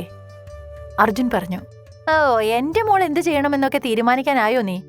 അവന്റെ ഒരു ഉപദേശം. നീ നിനക്ക് ഇഷ്ടമുള്ളത് ചെയ്താൽ മതി മോളെ, രേണുക ചൊടിച്ചുകൊണ്ട് പറഞ്ഞു. യൂണിവേഴ്സിറ്റിയിൽ പഠിക്കുമ്പോൾ പ്രയാഗ ആഭരണ ഡിസൈനിങ്ങിൽ ബിരുദം നേടിയിരുന്നുവെന്ന് അവന് നേരത്തെ അറിയാമായിരുന്നു. ജ്വല്ലറി ഡിസൈനിങ്ങിൽ അവൾക്കൊരു പ്രത്യേക ഇഷ്ടമുണ്ട്. എല്ലാറ്റിനുമുപരിയായി പ്രയാഗ എപ്പോഴും അവളുടെ മുറിക്കുള്ളിൽ ഒതുങ്ങിക്കൂടി ഡിസൈനുകൾ ഉണ്ടാക്കുന്ന തിരക്കിലാണെന്ന് അവൻ ശ്രദ്ധിക്കാറുണ്ട്. രാജ്യം കണ്ട ഏറ്റവും മികച്ച ഡിസൈനർ ആകണമെന്നാണ് അവളുടെ സ്വപ്നം. എന്നാൽ സ്വന്തം കുടുംബത്തിന്റെ ജ്വല്ലറിയിൽ ഇതേ ആഗ്രഹവുമായി ചെന്നിട്ട് അവളെ അവർ തഴയുകയായിരുന്നു. അവളുടെ ഡിസൈനുകൾ വളരെ മികച്ചതായിട്ടും മാനേജ്മെന്റ് അവൾക്ക് അവസരം നൽകിയില്ല. ഇതെല്ലാം ഗൗതമും കൂട്ടരും മനഃപൂർവ്വം ചെയ്തതാണെന്ന് എല്ലാവർക്കും അറിയാം. അതിന് കാരണം അവൾ അർജുന്റെ ഭാര്യയായി എന്നത് മാത്രമാണ്. അതുകൊണ്ടാണ് ആനന്ദിലൂടെ തന്റെ ഭാര്യയുടെ ടാലന്റ് ഈ ലോകത്തിന് പരിചയപ്പെടുത്തുവാൻ അർജുൻ ഇപ്പോൾ ശ്രമിക്കുന്നത്. അർജുൻ പറഞ്ഞ ഓഫർ വളരെ നല്ലതാണെന്ന് അവൾക്ക് തോന്നി. അവളുടെ മുഖത്ത് എക്സൈറ്റ്മെന്റ് നിറഞ്ഞു. അവൾ അവന്റെ കയ്യിൽ നിന്നും ഫോൺ വാങ്ങി അത് വായിക്കാൻ തുടങ്ങി. ഈ ഓഫർ വളരെ നല്ലതാണ് അർജുൻ. ഞാൻ എന്തായാലും ഒരു കൈ നോക്കാം, അവൾ പറഞ്ഞു. ജ്വല്ലറി ഡിസൈൻ പഠിച്ച ഞങ്ങളുടെ മോള് ഇത്രയും വർഷം കമ്പനിയിൽ നിന്ന് വിലക്കപ്പെട്ടില്ലായിരുന്നുവെങ്കിൽ ലോകോത്തര ഡിസൈനർ ആകുമായിരുന്നു. ഓരോ സമയദോഷം, രേണുക അല്പം നിരാശയോടെ പറഞ്ഞു. മോളെ, മുൻപ് നിന്റെ കഴിവും അറിവും വളരാൻ എന്റെ ഏട്ടനും അനിയനും സമ്മതിച്ചില്ല. ഇനിയിപ്പോ ആ പേടി വേണ്ടല്ലോ. അതുകൊണ്ട് നിനക്ക് മുന്നിലുള്ള ഒരു വലിയ അവസരമാണിത്. നീ ആത്മാർത്ഥമായി ശ്രമിക്കണം. ഉറപ്പായി എന്റെ മോൾ വിജയിക്കും. അവൾ ചെയ്ത ഡിസൈനുമായി ഇന്റർവ്യൂവിന് പോകാൻ അവർ തീരുമാനിച്ചു. ഈ ഡിസൈൻ ചെയർമാൻ ആനന്ദിന് ഇഷ്ടപ്പെടുമായിരിക്കുമല്ലേ? അല്ല, എന്താ ഇതിനൊരു പേരിടുക? പ്രയാഗ ചോദിച്ചു.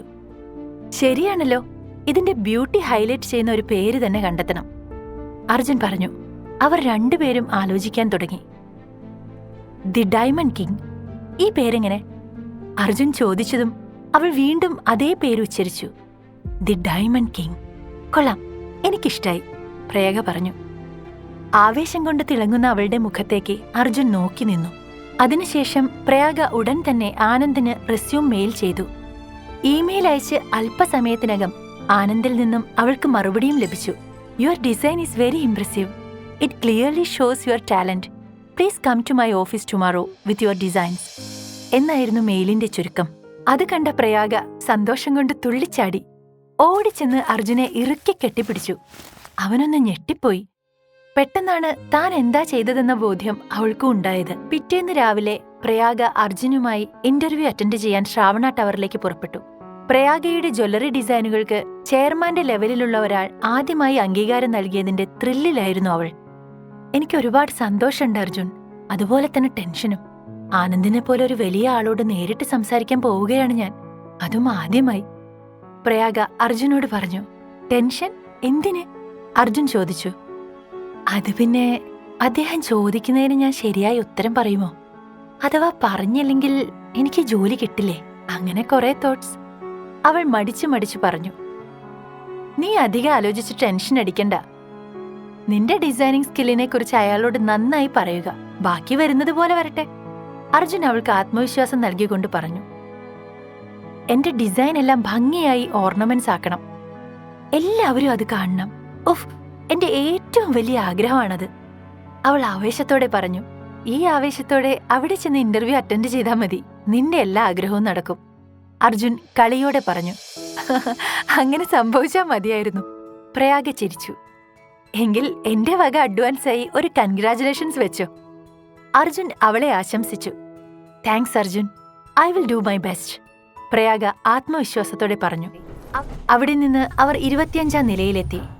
ആ നിലയിലാണ് ചെയർമാന്റെ ഓഫീസ്. എല്ലാ ജീവനക്കാരും ഔപചാരിക സ്യൂട്ടിൽ വളരെ തിരക്കിലാണ് ജോലി ചെയ്യുന്നത്.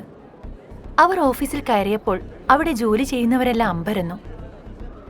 പ്രയാഗ, നീ എന്താ ഇവിടെ? ആരോട് ചോദിച്ചിട്ടാണ് നീ ഇങ്ങോട്ട് വന്നത്? അപ്പോയിന്റ്മെന്റ് വല്ലതും ഉണ്ടോ? അവിടെ ഉണ്ടായിരുന്ന ഒരു സ്ത്രീ അവളോട് ചോദിച്ചു. അവരുടെ ചോദ്യത്തിനു മുന്നിൽ അവൾ അല്പം പരിങ്ങി. കാവ്യ മാഡം വാൺ ചെയ്തതല്ലേ ഓൾറെഡി, നിന്റെ ഈ ഭർത്താവിനെയും കൂട്ടി അവരുടെ മുന്നിൽ എത്തരുതെന്ന്. എന്നിട്ടും എത്ര ധൈര്യം ഉണ്ടായിട്ടാണ് നിങ്ങൾ രണ്ടാളും ഇവിടെ വന്നത്? അവർ വീണ്ടും ചോദിച്ചു. അർജുൻ എന്റെ ഹസ്ബൻഡാണ്, എനിക്ക് ഇഷ്ടമുള്ളപ്പോൾ ഞാൻ അവനുമായി ഇവിടെ വരും. പ്രയാഗ ഫയലും കയ്യിൽ പിടിച്ച് ചെയർമാന്റെ ക്യാബിനിലേക്ക് പോയി. Prayaga, stop it! ഒരു ശബ്ദം അവളുടെ നടത്തം തടഞ്ഞു. അവൾ ശബ്ദം വന്ന ഭാഗത്തേക്ക് നോക്കി. ഗ്രേ കളർ സ്യൂട്ടിൽ അവളുടെ ഇളയ സഹോദരി കാവ്യ നടന്നു വരുന്നത് അവൾ കണ്ടു. കാവ്യ ഇപ്പോൾ ശ്രാവണ ഗ്രൂപ്പിന്റെ ഡെപ്യൂട്ടി ഡയറക്ടറും ചീഫ് ജ്വല്ലറി ഡിസൈനറുമാണ്. പാലക്കൽ മൈത്രേയന്റെ മകളായതിനാൽ അവൾക്ക് ആ കമ്പനിയിൽ എതിരാളികളില്ല. അതുകൊണ്ട് തന്നെ അതിന്റെ അഹങ്കാരം അവൾക്കുണ്ടായിരുന്നു. ഹായ് കാവ്യ, പ്രയാഗ പറഞ്ഞു. നിന്റെ ഹായ് ഒന്നും എനിക്ക് കേൾക്കണ്ട. നീ എന്ത് ധൈര്യത്തിലാ പിന്നെയും എന്റെ മുന്നിൽ വന്നത്, അതും ഈ യൂസ്ലെസ്സിനെയും കൊണ്ട്? കാവ്യ അർജുനെ അറപ്പോടെ നോക്കി. സോറി കാവ്യ, ഞാനും അർജുനും ഇവിടെ ഒരു അത്യാവശ്യ കാര്യത്തിനാ വന്നത്. അത് കഴിഞ്ഞ ഉടൻ ഞങ്ങൾ പോകും, പ്രയാഗ അല്പം പേടിയോടെ പറഞ്ഞു. കയ്യിൽ വന്ന അവസരം നഷ്ടപ്പെടുമോ എന്ന ഭയത്തിലാണവൾ. കാരണം ഇത്രയും നാളും അവളുടെ അച്ഛന്റെ കുടുംബം അവളുടെ കഴിവിനെ ചവിട്ടി മെതിച്ചു. അതോടൊപ്പം അപകർഷതാബോധവും അവളിലുണ്ടായിരുന്നു. നീ എന്തിനാ അവളോട് മാപ്പ് പറയുന്നേ? അവളോട് നീ വല്ല തെറ്റും ചെയ്തോ? അർജുൻ ചോദിച്ചു. നീ ആരാ എന്റെ മുന്നിൽ നിന്ന് ഇങ്ങനെ സംസാരിക്കുന്നത്? കാവ്യ അവനോട് ദേഷ്യത്തിൽ പറഞ്ഞു. നിന്നോട് സംസാരിക്കാൻ ധൈര്യത്തിന്റെ ആവശ്യമെന്തിനാ? നിന്നെ ഭയക്കാൻ ഞാൻ ഒരു തെറ്റും ചെയ്തിട്ടില്ല. അന്ന് നിന്റെ എൻഗേജ്മെന്റിന് എന്റെ തെറ്റല്ലായിരുന്നിട്ട് കൂടി ഞാൻ മാപ്പ് പറഞ്ഞു. ഇനി അതില്ല. സമാധാനത്തിലെങ്കിലും അവൻ ഗൗരവത്തിൽ പറഞ്ഞു. അർജുൻ, നിന്നോട് ഞാൻ പറഞ്ഞത് നീ മറന്നോ? അവിടെ മറ്റാരുടെയോ ശബ്ദം കേട്ട് അവർ മൂവരും തിരിഞ്ഞു നോക്കി. രാഹുലായിരുന്നു അത്. അവൻ ദേഷ്യത്തോടെ അവരുടെ അടുത്തേക്ക് വന്നു. അന്ന് ഞാൻ നിന്നോട് എന്താ പറഞ്ഞത്? ലൈഫിൽ ഇനി ഒരിക്കലും എന്റെ കൺമുന്നിൽ വരരുതെന്നല്ലേ? അവൻ ദേഷ്യത്തോടെ പറഞ്ഞു. ശ്രാവണ ഗ്രൂപ്പിൽ രാഹുൽ വലിയ തുക ഇൻവെസ്റ്റ് ചെയ്തിട്ടുണ്ട്. അതുകൊണ്ട് തന്നെ ഡയറക്ടർമാരുടെ ലിസ്റ്റിൽ അവനുണ്ട്. രാഹുലിനെ കണ്ടതും പ്രയാഗയുടെ ഭയം കൂടിക്കൂടി വന്നു. ഈ സംസാരം എങ്ങോട്ടേക്കാ പോകുന്നതെന്ന ടെൻഷനിലായിരുന്നു അവൾ. പെട്ടെന്ന് കാവ്യ പ്രയാഗയുടെ കയ്യിലെ ഫയൽ കണ്ടു. ഓ, നീ ഡിസൈനും സർട്ടിഫിക്കറ്റും എല്ലാം എടുത്ത് ഇന്റർവ്യൂ അറ്റൻഡ് ചെയ്യാനാണോ വന്നത്? നിന്നെ പോലെ തന്നെ നീ ചെയ്ത ഡിസൈനും ലോ ക്ലാസ് ആയിരിക്കും. കുടുംബം പോറ്റാൻ ഇറങ്ങി പുറപ്പെട്ടതാണെങ്കിൽ നിനക്ക് ചേരുന്ന ഏതെങ്കിലും ജോലി നോക്കണം, അല്ലാതെ എത്താ കൊമ്പത്ത് ചാടിപ്പിടിക്കാൻ നോക്കരുത്. കാവ്യ അവളെ പരിഹസിച്ചു. പ്രയാഗ മറുപടി ഒന്നും പറഞ്ഞില്ല. നീ എത്ര കാലം കൊണ്ട് ഡിസൈൻ വർക്ക് ചെയ്യുന്നു? ഏതെങ്കിലും ഒന്ന് പുറം ലോകം കണ്ടിട്ടുണ്ടോ? ഇല്ലല്ലോ. ഈ കമ്പനിയിലെ ചീഫ് ഡിസൈനർ ഞാനാണ്. ഞാൻ ഒരിക്കലും നിന്റെ ഡിസൈൻ അംഗീകരിക്കില്ല. മര്യാദയ്ക്ക് ഇവിടെ നിന്നും പോകുന്നതാണ് നല്ലത്. കാവ്യ തുടരെ അവളെ അധിക്ഷേപിച്ചു. പ്രയാഗയ്ക്ക് അത് കേട്ട് നല്ല വിഷമം വന്നു. എന്തിനാ കാവ്യ നീ എന്നെ ഇങ്ങനെ അപമാനിക്കുന്നത്? നമ്മളെല്ലാം ഒരു കുടുംബമാണ്. അത് നീ മറന്നോ? നീ എന്തിനാ എന്നെ ഇത്ര വെറുക്കുന്നത്? പ്രയാഗ ദേഷ്യത്തോടെയും വിഷമത്തോടെയും ചോദിച്ചു. കാവ്യ മറുപടി ഒന്നും പറയാതെ ഉച്ചത്തോടെ പ്രയാഗയെ നോക്കി. എന്റെ ഡിസൈനുകൾ കാണാതെ നിനക്കെങ്ങനെ പറയാനാകും അത് മോശമാണെന്ന്? നീ ഒന്ന് നോക്കിയിട്ടാണ് ഇത് പറഞ്ഞതെങ്കിൽ പോലും ഞാൻ അംഗീകരിച്ചേനെ, പ്രയാഗ പറഞ്ഞു. ഞാൻ ഇത്രയും നേരം പറഞ്ഞിട്ടും നിനക്ക് മനസ്സിലായില്ലേ? ഈ പേപ്പറെല്ലാം വലിച്ചു കീറി ചവറ്റുകുട്ടയിൽ എറിഞ്ഞാൻ, കാവ്യ പറയവേ പ്രയാഗയ്ക്ക് വിഷമമായി. അവളുടെ ഇത്രയും നാളത്തെ കഷ്ടപ്പാടിനെയാണ് കാവ്യ ഇത്തരത്തിൽ അപമാനിച്ചത്. അവളുടെ ചുണ്ടുകൾ വിറച്ചു. കാവ്യ കാരണമാണ് ശ്രാവണയിൽ തന്റെ ഡിസൈൻസ് ഇതുവരെ എടുക്കാഞ്ഞതെന്ന് അവൾക്ക് തോന്നി. കാവ്യയ്ക്ക് എന്തിനാണ് തന്നോട് ഇത്ര ശത്രുത എന്ന് അവൾക്ക് മനസ്സിലായില്ല. എന്റെ ഡിസൈൻ അത്രയും മോശമാണെന്ന് നിനക്ക് എങ്ങനെ പറയാൻ കഴിയും കാവ്യ? അവൾ ചോദിച്ചു. ഞാൻ ഈ സിറ്റിയിൽ അറിയപ്പെടുന്ന ഒരു ഡിസൈനറാണ്. ഞാൻ ചെയ്ത ആഭരണങ്ങളാണ് ഈ മാർക്കറ്റിൽ ഏറ്റവും നല്ലത്. നീ ചെയ്ത ഏതെങ്കിലും ഒരു ഡിസൈൻ ഇതുവരെ പുറംലോകം കണ്ടിട്ടുണ്ടോ? കാവ്യ ധാർഷ്ട്യം നിറഞ്ഞ സ്വരത്തിൽ ചോദിച്ചു. What's going on here? പെട്ടെന്ന് അവിടെ ഗൗരവമേറിയ ഒരു ശബ്ദം കേട്ടു. ഓഫീസ് ആകെ നിശബ്ദമായി. ആനന്ദായിരുന്നു അത്. കാവ്യയെയും രാഹുലിനെയും ദൂരെ നിന്ന് കണ്ടിട്ടാണ് ആനന്ദ് അവിടെ എത്തിയത്. കാവ്യയ്ക്കും രാഹുലിനും ഒരു നിമിഷം ഭയം തോന്നി. രാജമന്ദ്ര ഗ്രൂപ്പിൽ നിന്നുള്ള ആനന്ദിനെ എതിർക്കാൻ അവർക്ക് ധൈര്യമില്ല. കാരണം ആനന്ദിന്റെ ദേഷ്യം എന്താണ് എന്ന് അവർ സ്വന്തം കണ്ണുകൊണ്ട് കണ്ടതാണ്. എന്താ രാവിലെ ഒരു വഴക്ക്? ആനന്ദ് ചോദിച്ചു. ഒന്നുമില്ല ചെയർമാൻ, ഇവിടെ വഴക്കൊന്നുമില്ല. കമ്പനിയെക്കുറിച്ച് ഒന്നും അറിയാതെ രണ്ടുപേരും ഇവിടെ വന്നിട്ടുണ്ട്. ഞങ്ങളത് പറഞ്ഞു മനസ്സിലാക്കുകയായിരുന്നു, രാഹുൽ പറഞ്ഞു. ഓ അതെയോ? നിങ്ങൾ രണ്ടുപേർക്കും ആ നിയമങ്ങളെല്ലാം നന്നായി അറിയാമല്ലോ, ആനന്ദ് ചോദിച്ചു. സാർ, ഇത് പ്രയാഗ. അപ്പോയിന്റ്മെന്റ് ഇല്ലാതെയാണ് ഇവർ രണ്ടുപേരും ഇവിടെ എത്തിയത്. അതാണ് ഞങ്ങൾ, രാഹുൽ പറഞ്ഞു. മിസ്റ്റർ രാഹുൽ, ഞാനാണ് അവരോട് എന്നെ വന്ന് കാണാൻ പറഞ്ഞത്. അതുകൊണ്ട് നിനക്കെന്തെങ്കിലും ബുദ്ധിമുട്ടുണ്ടോ? ആനന്ദ് കൂളായി ചോദിച്ചു. അത് കേട്ട് രാഹുൽ നിശബ്ദനായി. പിന്നെ ഈ ഓഫീസ് കോറിഡോറിൽ നിന്ന് ഇങ്ങനെ ബഹളം വെക്കാൻ ആരാണ് നിങ്ങൾക്ക് അധികാരം തന്നത്? ആനന്ദ് ചോദിച്ചതും രാഹുലിന്റെയും കാവ്യയുടെയും മുഖം മാറി. ഓഫീസിൽ അനാവശ്യ വഴക്കുകൾ ഉണ്ടാക്കരുത്. ഇനി ഇങ്ങനെ സംഭവിച്ചാൽ നിങ്ങൾ രണ്ടുപേരും എന്നേക്കുമായി ഓഫീസിൽ നിന്ന് ഇറങ്ങേണ്ടി വരും, ആനന്ദ് ഗൗരവത്തിൽ പറഞ്ഞു. പ്രയാഗ അവരെ ദേഷ്യത്തോടെ നോക്കിക്കൊണ്ട് അകത്തേക്ക് കയറിപ്പോയി. ശോ, ആ നാശം പിടിച്ചവൾ കൊണ്ടുവന്ന ഡിസൈൻ ആനന്ദ് അപ്രൂവ് ചെയ്യുമോ രാഹുൽ? എനിക്ക് ദേഷ്യം വരുന്നുണ്ട്, കാവ്യ അക്ഷമയോടെ പറഞ്ഞു. കാവ്യ, നീ വെറുതെ ഓരോന്ന് ആലോചിച്ചു കൂട്ടണ്ട. എത്ര നല്ല ഡിസൈൻ ആയാലും അതിന് ലാസ്റ്റ് അപ്രൂവ് ചെയ്യേണ്ടത് നീയാണ്. നീയല്ലേ കമ്പനിയുടെ ചീഫ് ഡിസൈനർ. നോക്കാം നമുക്ക് എന്താ സംഭവിക്കുന്നതെന്ന്, രാഹുൽ പറഞ്ഞു. ആ അതൊക്കെ ശരിയാണ്, പക്ഷേ ആ ആനന്ദ്, അയാൾ വളരെ റൂഡാണ്. അയാളുടെ തീരുമാനത്തെ നമ്മൾ എതിർത്താൽ അയാൾ നമ്മളെ മറ്റുള്ളവരുടെ മുന്നിൽ വെച്ച് അപമാനിക്കും. ഇപ്പൊ തന്നെ കണ്ടില്ലേ, അവൾ ഭയത്തോടെ പറഞ്ഞു. ഇപ്പൊ അവന്റെ സമയമാണ്, പക്ഷെ അതെപ്പോഴും അങ്ങനെ ആവില്ല. കാവ്യ, നീ റിലാക്സ് ചെയ്യേ. ബാക്കിയൊക്കെ നമുക്ക് നോക്കാം. അവൻ നമ്മുടെ വഴിയെ വരും, ഇല്ലെങ്കിൽ നമ്മൾ കൊണ്ടുവരും, രാഹുൽ അവളെ ആശ്വസിപ്പിച്ചു. അതേസമയം ക്യാബിന്റെ ഉള്ളിൽ ആനന്ദ് തന്റെ ചെയറിൽ ഇരുന്ന ശേഷം പ്രയാഗയോടും അർജുനോടും ഇരിക്കാൻ ആവശ്യപ്പെട്ടു. താങ്ക്സ്, പറഞ്ഞുകൊണ്ട് പ്രയാഗ ചെയറിലിരുന്നു. മിസ്സിസ് പ്രയാഗ ഇന്നലെ കാണിച്ച ഡിസൈൻ വളരെ നന്നായിരുന്നു. അവൻ അവളെ അഭിനന്ദിച്ചുകൊണ്ട് തന്റെ സംസാരം ആരംഭിച്ചു. Thank you sir. അവൾ പതിയെ പുഞ്ചിരിച്ചു. ഇത് തന്റെ ഹസ്ബൻഡാണോ? അവൻ അർജുനെ കാണിച്ചുകൊണ്ട് ചോദിച്ചു. ഓക്കെ, നമുക്ക് കാര്യങ്ങളിലേക്ക് കടക്കാം. ഇന്നലെ പറഞ്ഞ പോലെ താൻ ചെയ്ത ഡിസൈൻസ് ഒക്കെ കൊണ്ടുവന്നോ? ആനന്ദ് ചോദിച്ചു. യെസ് സർ, ഞാൻ എല്ലാം കൊണ്ടുവന്നിട്ടുണ്ട്. അവൾ തന്റെ ഡിസൈൻ ബുക്ക് എടുത്ത് അവന്റെ മുന്നിൽ വെച്ചു. എവിടെ നോക്കട്ടെ? അവൻ അത് വാങ്ങി പേജുകൾ മറിക്കാൻ തുടങ്ങി. വാവ്, ബ്യൂട്ടിഫുൾ. അവളുടെ ഡിസൈനുകളെല്ലാം ഒന്നിനൊന്ന് മെച്ചമുള്ളതാണെന്ന് ആനന്ദിന് മനസ്സിലായി. ആക്ച്വലി ശ്രാവണ ജ്വല്ലേഴ്സിൽ ഇപ്പോഴുള്ള ഡിസൈൻസ് എല്ലാം വളരെ പഴയ മോഡൽസ് ആണ്. തന്റെ ഈ ഡിസൈനിൽ ഓർണമെന്റ് ആക്കിയാൽ അതിന് മാർക്കറ്റിൽ നല്ല ഡിമാൻഡ് ആയിരിക്കുമെന്ന് തോന്നുന്നു. ആനന്ദ് ചിരിച്ചുകൊണ്ട് പറഞ്ഞു. അവന്റെ വാക്കുകൾ കേട്ടപ്പോൾ അതുവരെ അല്പം ടെൻഷനിലായിരുന്ന പ്രയാഗയുടെ മുഖം സന്തോഷം കൊണ്ട് വിടർന്നു.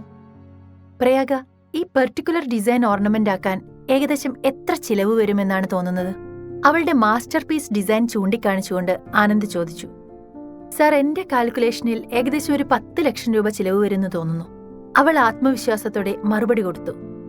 ഓക്കെ, എങ്കിൽ നമുക്കതിനു വേണ്ടിയുള്ള കാര്യങ്ങൾ പെട്ടെന്ന് ചെയ്തു തീർക്കണം. I love that piece. It's extremely beautiful. And one more thing, ഇനി ഇവിടുത്തെ ചീഫ് ഡിസൈനർ പ്രയാഗയായിരിക്കും, ആനന്ദ് പറഞ്ഞു. അവന്റെ വാക്കുകൾ കേട്ട് അവൾ ഞെട്ടി. സന്തോഷം കാരണം എന്ത് പറയണമെന്ന് തന്നെ അറിയാതെ അവൾ നിന്നു. സാർ, ഇത് ഞാൻ ഒട്ടും പ്രതീക്ഷിച്ചില്ല. ഇവിടെ ഒരു സാധാരണ ജോലി മാത്രമാണ് ഞാൻ ആഗ്രഹിച്ചത്. സർ, ഞാൻ ചീഫ് ഡിസൈനർ ആവാൻ എനിക്കത് സാധിക്കുമോ? ഒരേ സമയം പേടിയും സന്തോഷവും കൊണ്ട് അവൾക്ക് വാക്കുകൾ കിട്ടിയില്ല. തനിക്കിതിന് കഴിയും Prayaga. You have that gift within you, Anand ചിരിച്ചുകൊണ്ട് പറഞ്ഞു. അവരുടെ ചർച്ചകളെല്ലാം മിണ്ടാതെ കേട്ടിരിക്കുകയാണ് അർജുൻ. പ്രയാഗയുടെ തീരുമാനം പറഞ്ഞാൽ ഞാൻ മറ്റ് ബോർഡ് മെമ്പേഴ്സിനോട് ഈ കാര്യം പറയാം. തനിക്ക് ഇന്നു മുതൽ തന്നെ ജോലിയിൽ കയറാം. ഈ പ്രൊജക്ട് മാർക്കറ്റിലെത്തിയാൽ കമ്പനിയുടെ പ്രോഫിറ്റ് ഇരട്ടിയാകും. അതുപോലെ ഇതൊരു ട്രെൻഡ് സെറ്റർ ആവുമെന്നതിൽ എനിക്ക് യാതൊരു സംശയവുമില്ല, ആനന്ദ് പറഞ്ഞു. എനിക്കിങ്ങനെ ഒരു ചാൻസ് തന്നതിന് thank you so much sir. I will do my best, അവൾ പറഞ്ഞു.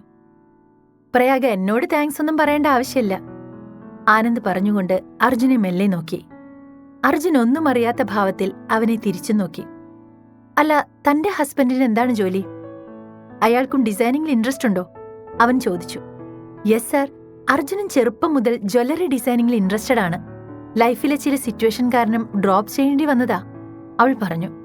ഓ, അർജുനും ഇതിൽ താല്പര്യമുണ്ടെങ്കിൽ അയാളും ഡിസൈനറായി ജോയിൻ ചെയ്യട്ടെ, ആനന്ദ് പറഞ്ഞതും പ്രയാഗ സന്തോഷത്തോടെ അർജുനെ നോക്കി. അത് ഞാൻ ഈ ഫീൽഡിൽ അത്ര എക്സ്പീരിയൻസ്ഡ് അല്ല സർ. പറ്റുമെങ്കിൽ ഞാൻ പ്രയാഗയ്ക്ക് വേണ്ടുന്ന സഹായങ്ങൾ ചെയ്തു കൊടുക്കാം, അത്രേ എന്നെ കൊണ്ടാകൂ, അവൻ ഒരു പുഞ്ചിരിയോടെ പറഞ്ഞു. സർ, അങ്ങനെയെങ്കിൽ അർജുനെ എന്റെ അസിസ്റ്റന്റ് ആക്കാമോ? പ്രയാഗ ഒരു അപേക്ഷ എന്നോണം ചോദിച്ചു. അതെന്നോട് ചോദിക്കേണ്ട പ്രയാഗ. താനാണ് ഇപ്പോ ഇവിടുത്തെ ചീഫ് ഡിസൈനർ. സോ തീരുമാനമെടുക്കേണ്ടതും താനാണ്. അതിനുള്ള പൂർണ്ണ അധികാരം ഇപ്പോൾ തനിക്കുണ്ട്, ആനന്ദ് പറഞ്ഞു. പ്രയാഗ സന്തോഷത്തോടെ അർജുനെ തന്റെ അസിസ്റ്റന്റ് ആക്കുകയും മറ്റു നടപടിക്രമങ്ങളും പൂർത്തിയാക്കുകയും ചെയ്തു. ശേഷം അർജുനും പ്രയാഗയും ആനന്ദിനൊപ്പം ക്യാബിനിൽ നിന്നിറങ്ങി. ഇറങ്ങി വന്നപ്പോഴുള്ള പ്രയാഗയുടെ മുഖത്തെ സന്തോഷം കണ്ട് എല്ലാവരും അതിശയിച്ചു. ആനന്ദ് ഓഫീസ് ഹാളിൽ വന്നു നിന്നു. Hello all, just a minute, എല്ലാവരോടുമായി പറഞ്ഞു. എല്ലാവരും ജോലി നിർത്തിവെച്ച് അങ്ങോട്ട് വന്നു. കമ്പനിയുടെ ഓർണമെന്റ് ഡിസൈനിങ്ങിൽ കുറച്ചധികം മാറ്റം വരുത്തേണ്ടത് അത്യാവശ്യമാണ്. അതുകൊണ്ട് ഇനി മുതൽ മിസ്സിസ് പ്രയാഗ അർജുനായിരിക്കും നമ്മുടെ ചീഫ് ഡിസൈനർ, അവൻ പറഞ്ഞു. പ്രയാഗ ചീഫ് ഡിസൈനർ ആയതറിഞ്ഞ് എല്ലാവരും ഞെട്ടി. കാവ്യയ്ക്കാണെങ്കിൽ അത് തന്റെ മുഖത്ത് ഏറ്റ അടിയായി തോന്നി. വർഷങ്ങളായി അവളാണ് ആ പൊസിഷനിലുള്ളത്. അപ്പോഴാണ് അവളോടൊന്നും അനുവാദം ചോദിക്കാതെ ഇങ്ങനെയൊരു തീരുമാനം ആനന്ദ് എടുത്തത്. അതും തനിക്കിഷ്ടമില്ലാത്ത പ്രയാഗയ്ക്ക് തന്നെ ആ പോസ്റ്റ് കൊടുത്തത് അവൾക്ക് സഹിക്കാവുന്നതിനും അപ്പുറമായിരുന്നു. ഇവിടെ മറ്റാരോടും ആലോചിക്കാതെ ഇങ്ങനെയൊരു തീരുമാനമെടുക്കാൻ നിങ്ങൾക്ക് എന്ത് അധികാരമാണുള്ളത്? കാവ്യ വളരെയധികം ദേഷ്യത്തോടെയും സങ്കടത്തോടെയും ആനന്ദിനോട് ചോദിച്ചു. ഞാൻ ആരാണെന്ന് നിനക്ക് ഇനിയും അറിയില്ലേ? ഞാൻ ഈ കമ്പനിയുടെ ചെയർമാനാണ്. ഇതെന്റെ തീരുമാനവും. അല്ല, എന്റെ തീരുമാനത്തെ ചോദ്യം ചെയ്യാൻ നീ ആരാ? അവനും ചോദിച്ചു. ആനന്ദിന്റെ വാക്കുകൾ അവൾക്ക് വലിയ രീതിയിൽ ദേഷ്യവും അപമാനവും ഉണ്ടാക്കി. തിരിച്ചു മറുപടി പറയണമെന്നുണ്ടെങ്കിലും വരും വരായികളെക്കുറിച്ച് ആലോചിച്ച് അവൾ മിണ്ടാതെ നിന്നു. ആനന്ദ് സർ, ഈ തീരുമാനം വളരെ പെട്ടെന്നായിപ്പോയി. പ്രയാഗയ്ക്ക് എന്ത് ടാലന്റ് ആണുള്ളത് ചീഫ് ഡിസൈനർ ആകാൻ? ഓൾറെഡി കാവ്യ ചീഫ് ഡിസൈനർ പൊസിഷനിലുള്ളപ്പോൾ എങ്ങനെയാണ് പ്രയാഗയ്ക്ക് ആ ജോലി കൊടുക്കാൻ കഴിയുന്നത്? ബോർഡ് ഓഫ് ഡയറക്ടേഴ്സ് ആരും ഇത് സമ്മതിക്കില്ല. രാഹുൽ അമർഷം കടിച്ചമർത്തി പറഞ്ഞു. അത് കേട്ട് ആനന്ദ് പൊട്ടിച്ചിരിച്ചു. പ്രയാഗയുടെ ഡിസൈൻ എനിക്കിഷ്ടപ്പെട്ടു. ഞാൻ അവളെ അപ്പോയിന്റ് ചെയ്തു. ഇതിൽ മൂന്നാമതൊരാളുടെ ഒപ്പീനിയൻ എനിക്ക് ആവശ്യമില്ല. മനസ്സിലായോ? തൽക്കാലം രാഹുലിന്റെ ജോലി നോക്കിയാൽ മതി. ആനന്ദ് പരിഹാസത്തോടെ പറഞ്ഞു. രാഹുലിന് നല്ല ദേഷ്യം വന്നു. എന്നാൽ അവൻ അത് കടിച്ചമർത്തി നിന്നു. ആ സിറ്റിയിലെ 1-ാം നമ്പർ കുടുംബമാണ് അവന്റെ കുടുംബം. ആരും അവനെ ഇങ്ങനെ തരം താഴ്ത്തി സംസാരിച്ചിട്ടില്ല. പാലക്കൽ വീട്ടുകാർക്ക് പോലും അവനോട് എന്തെങ്കിലും സംസാരിക്കാൻ പേടിയാണ്. എല്ലാവരുടെയും മുന്നിൽ വെച്ച് ആനന്ദ് രാഹുലിനോട് അങ്ങനെ സംസാരിച്ചപ്പോൾ പലരും അത്ഭുതപ്പെട്ടു. കമ്പനിയിൽ ഇപ്പോൾ ക്രിയേറ്റീവായിട്ടുള്ള ഡിസൈൻ ആവശ്യമാണ്. പ്രയാഗയുടെ ദി ഡയമണ്ട് കിങ് ഡിസൈൻ എനിക്ക് വളരെ ഇഷ്ടപ്പെട്ടു. ആ ഡിസൈൻ കണ്ടതിന് ശേഷമാണ് ഞാൻ അവൾക്ക് ചീഫ് ഡിസൈനറായി സ്ഥാനം കൊടുത്തത്. ഏകദേശം 10 ലക്ഷം രൂപ മുടക്കിയാണ് ആ ഡിസൈൻ ചെയ്യുന്നത്. അത് കമ്പനിയുടെ സ്റ്റാൻഡേർഡിനോട് ചേർന്ന് നിൽക്കുന്നതായതുകൊണ്ടാണ് ഞാൻ അതിൽ ഇൻവെസ്റ്റ് ചെയ്യാൻ തീരുമാനിച്ചത്. പിന്നെ നിങ്ങൾക്കൊക്കെ ഇത്രയും ഇഷ്യൂസ് ഉണ്ടെങ്കിൽ ശ്രാവണ ജ്വല്ലറീസിന്റെ മാർക്കറ്റ് റീച്ച് കൂട്ടാൻ വേണ്ടി 1 മാസത്തിന് ശേഷം ഒരു ഓർണമെന്റ് എക്സിബിഷൻ നടത്താൻ ഞാൻ തീരുമാനിച്ചിരുന്നു. അതിലേക്ക് ആർക്ക് വേണമെങ്കിലും ഓർണമെന്റ്സ് ഉണ്ടാക്കാം, എക്സിബിഷനിൽ വെക്കാം. പബ്ലിക്കിന് ഏറ്റവും ഇഷ്ടപ്പെട്ടത് ഏതാണോ അതിന്റെ ഉടമയെ ചീഫ് ഡിസൈനറായി ഞാൻ പ്രഖ്യാപിക്കും. ഈ മത്സരത്തിൽ ആർക്കും പങ്കെടുക്കാം, ആനന്ദ് പറഞ്ഞു. എന്നിട്ട് അർത്ഥം വെച്ച പോലെ കാവ്യയെ ഒന്ന് നോക്കി. 10 ലക്ഷം രൂപയോ? ഇവളെ പോലെ ഒരു എക്സ്പീരിയൻസ് പോലും ഇല്ലാത്ത ഒരാൾക്ക് വേണ്ടി ഇത്രയും ഹ്യൂജ് എമൗണ്ട് മുടക്കാനോ? അതിന്റെ ആവശ്യമുണ്ടോ? കാവ്യ ദേഷ്യത്തിൽ ചോദിച്ചു. ഷട്ടപ്പ്.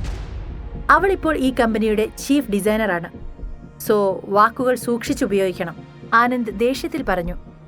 അവന്റെ ദേഷ്യത്തോടെയുള്ള വാക്കുകൾ കേട്ട് ആ ഹാൾ നിശബ്ദമായി. ഞങ്ങൾക്ക് ഈ മത്സരത്തിന് സമ്മതമാണ്, കൂടുതലൊന്നും ചിന്തിക്കാതെ രാഹുൽ പറഞ്ഞു. ആനന്ദ്, ഞാനുമുണ്ട്.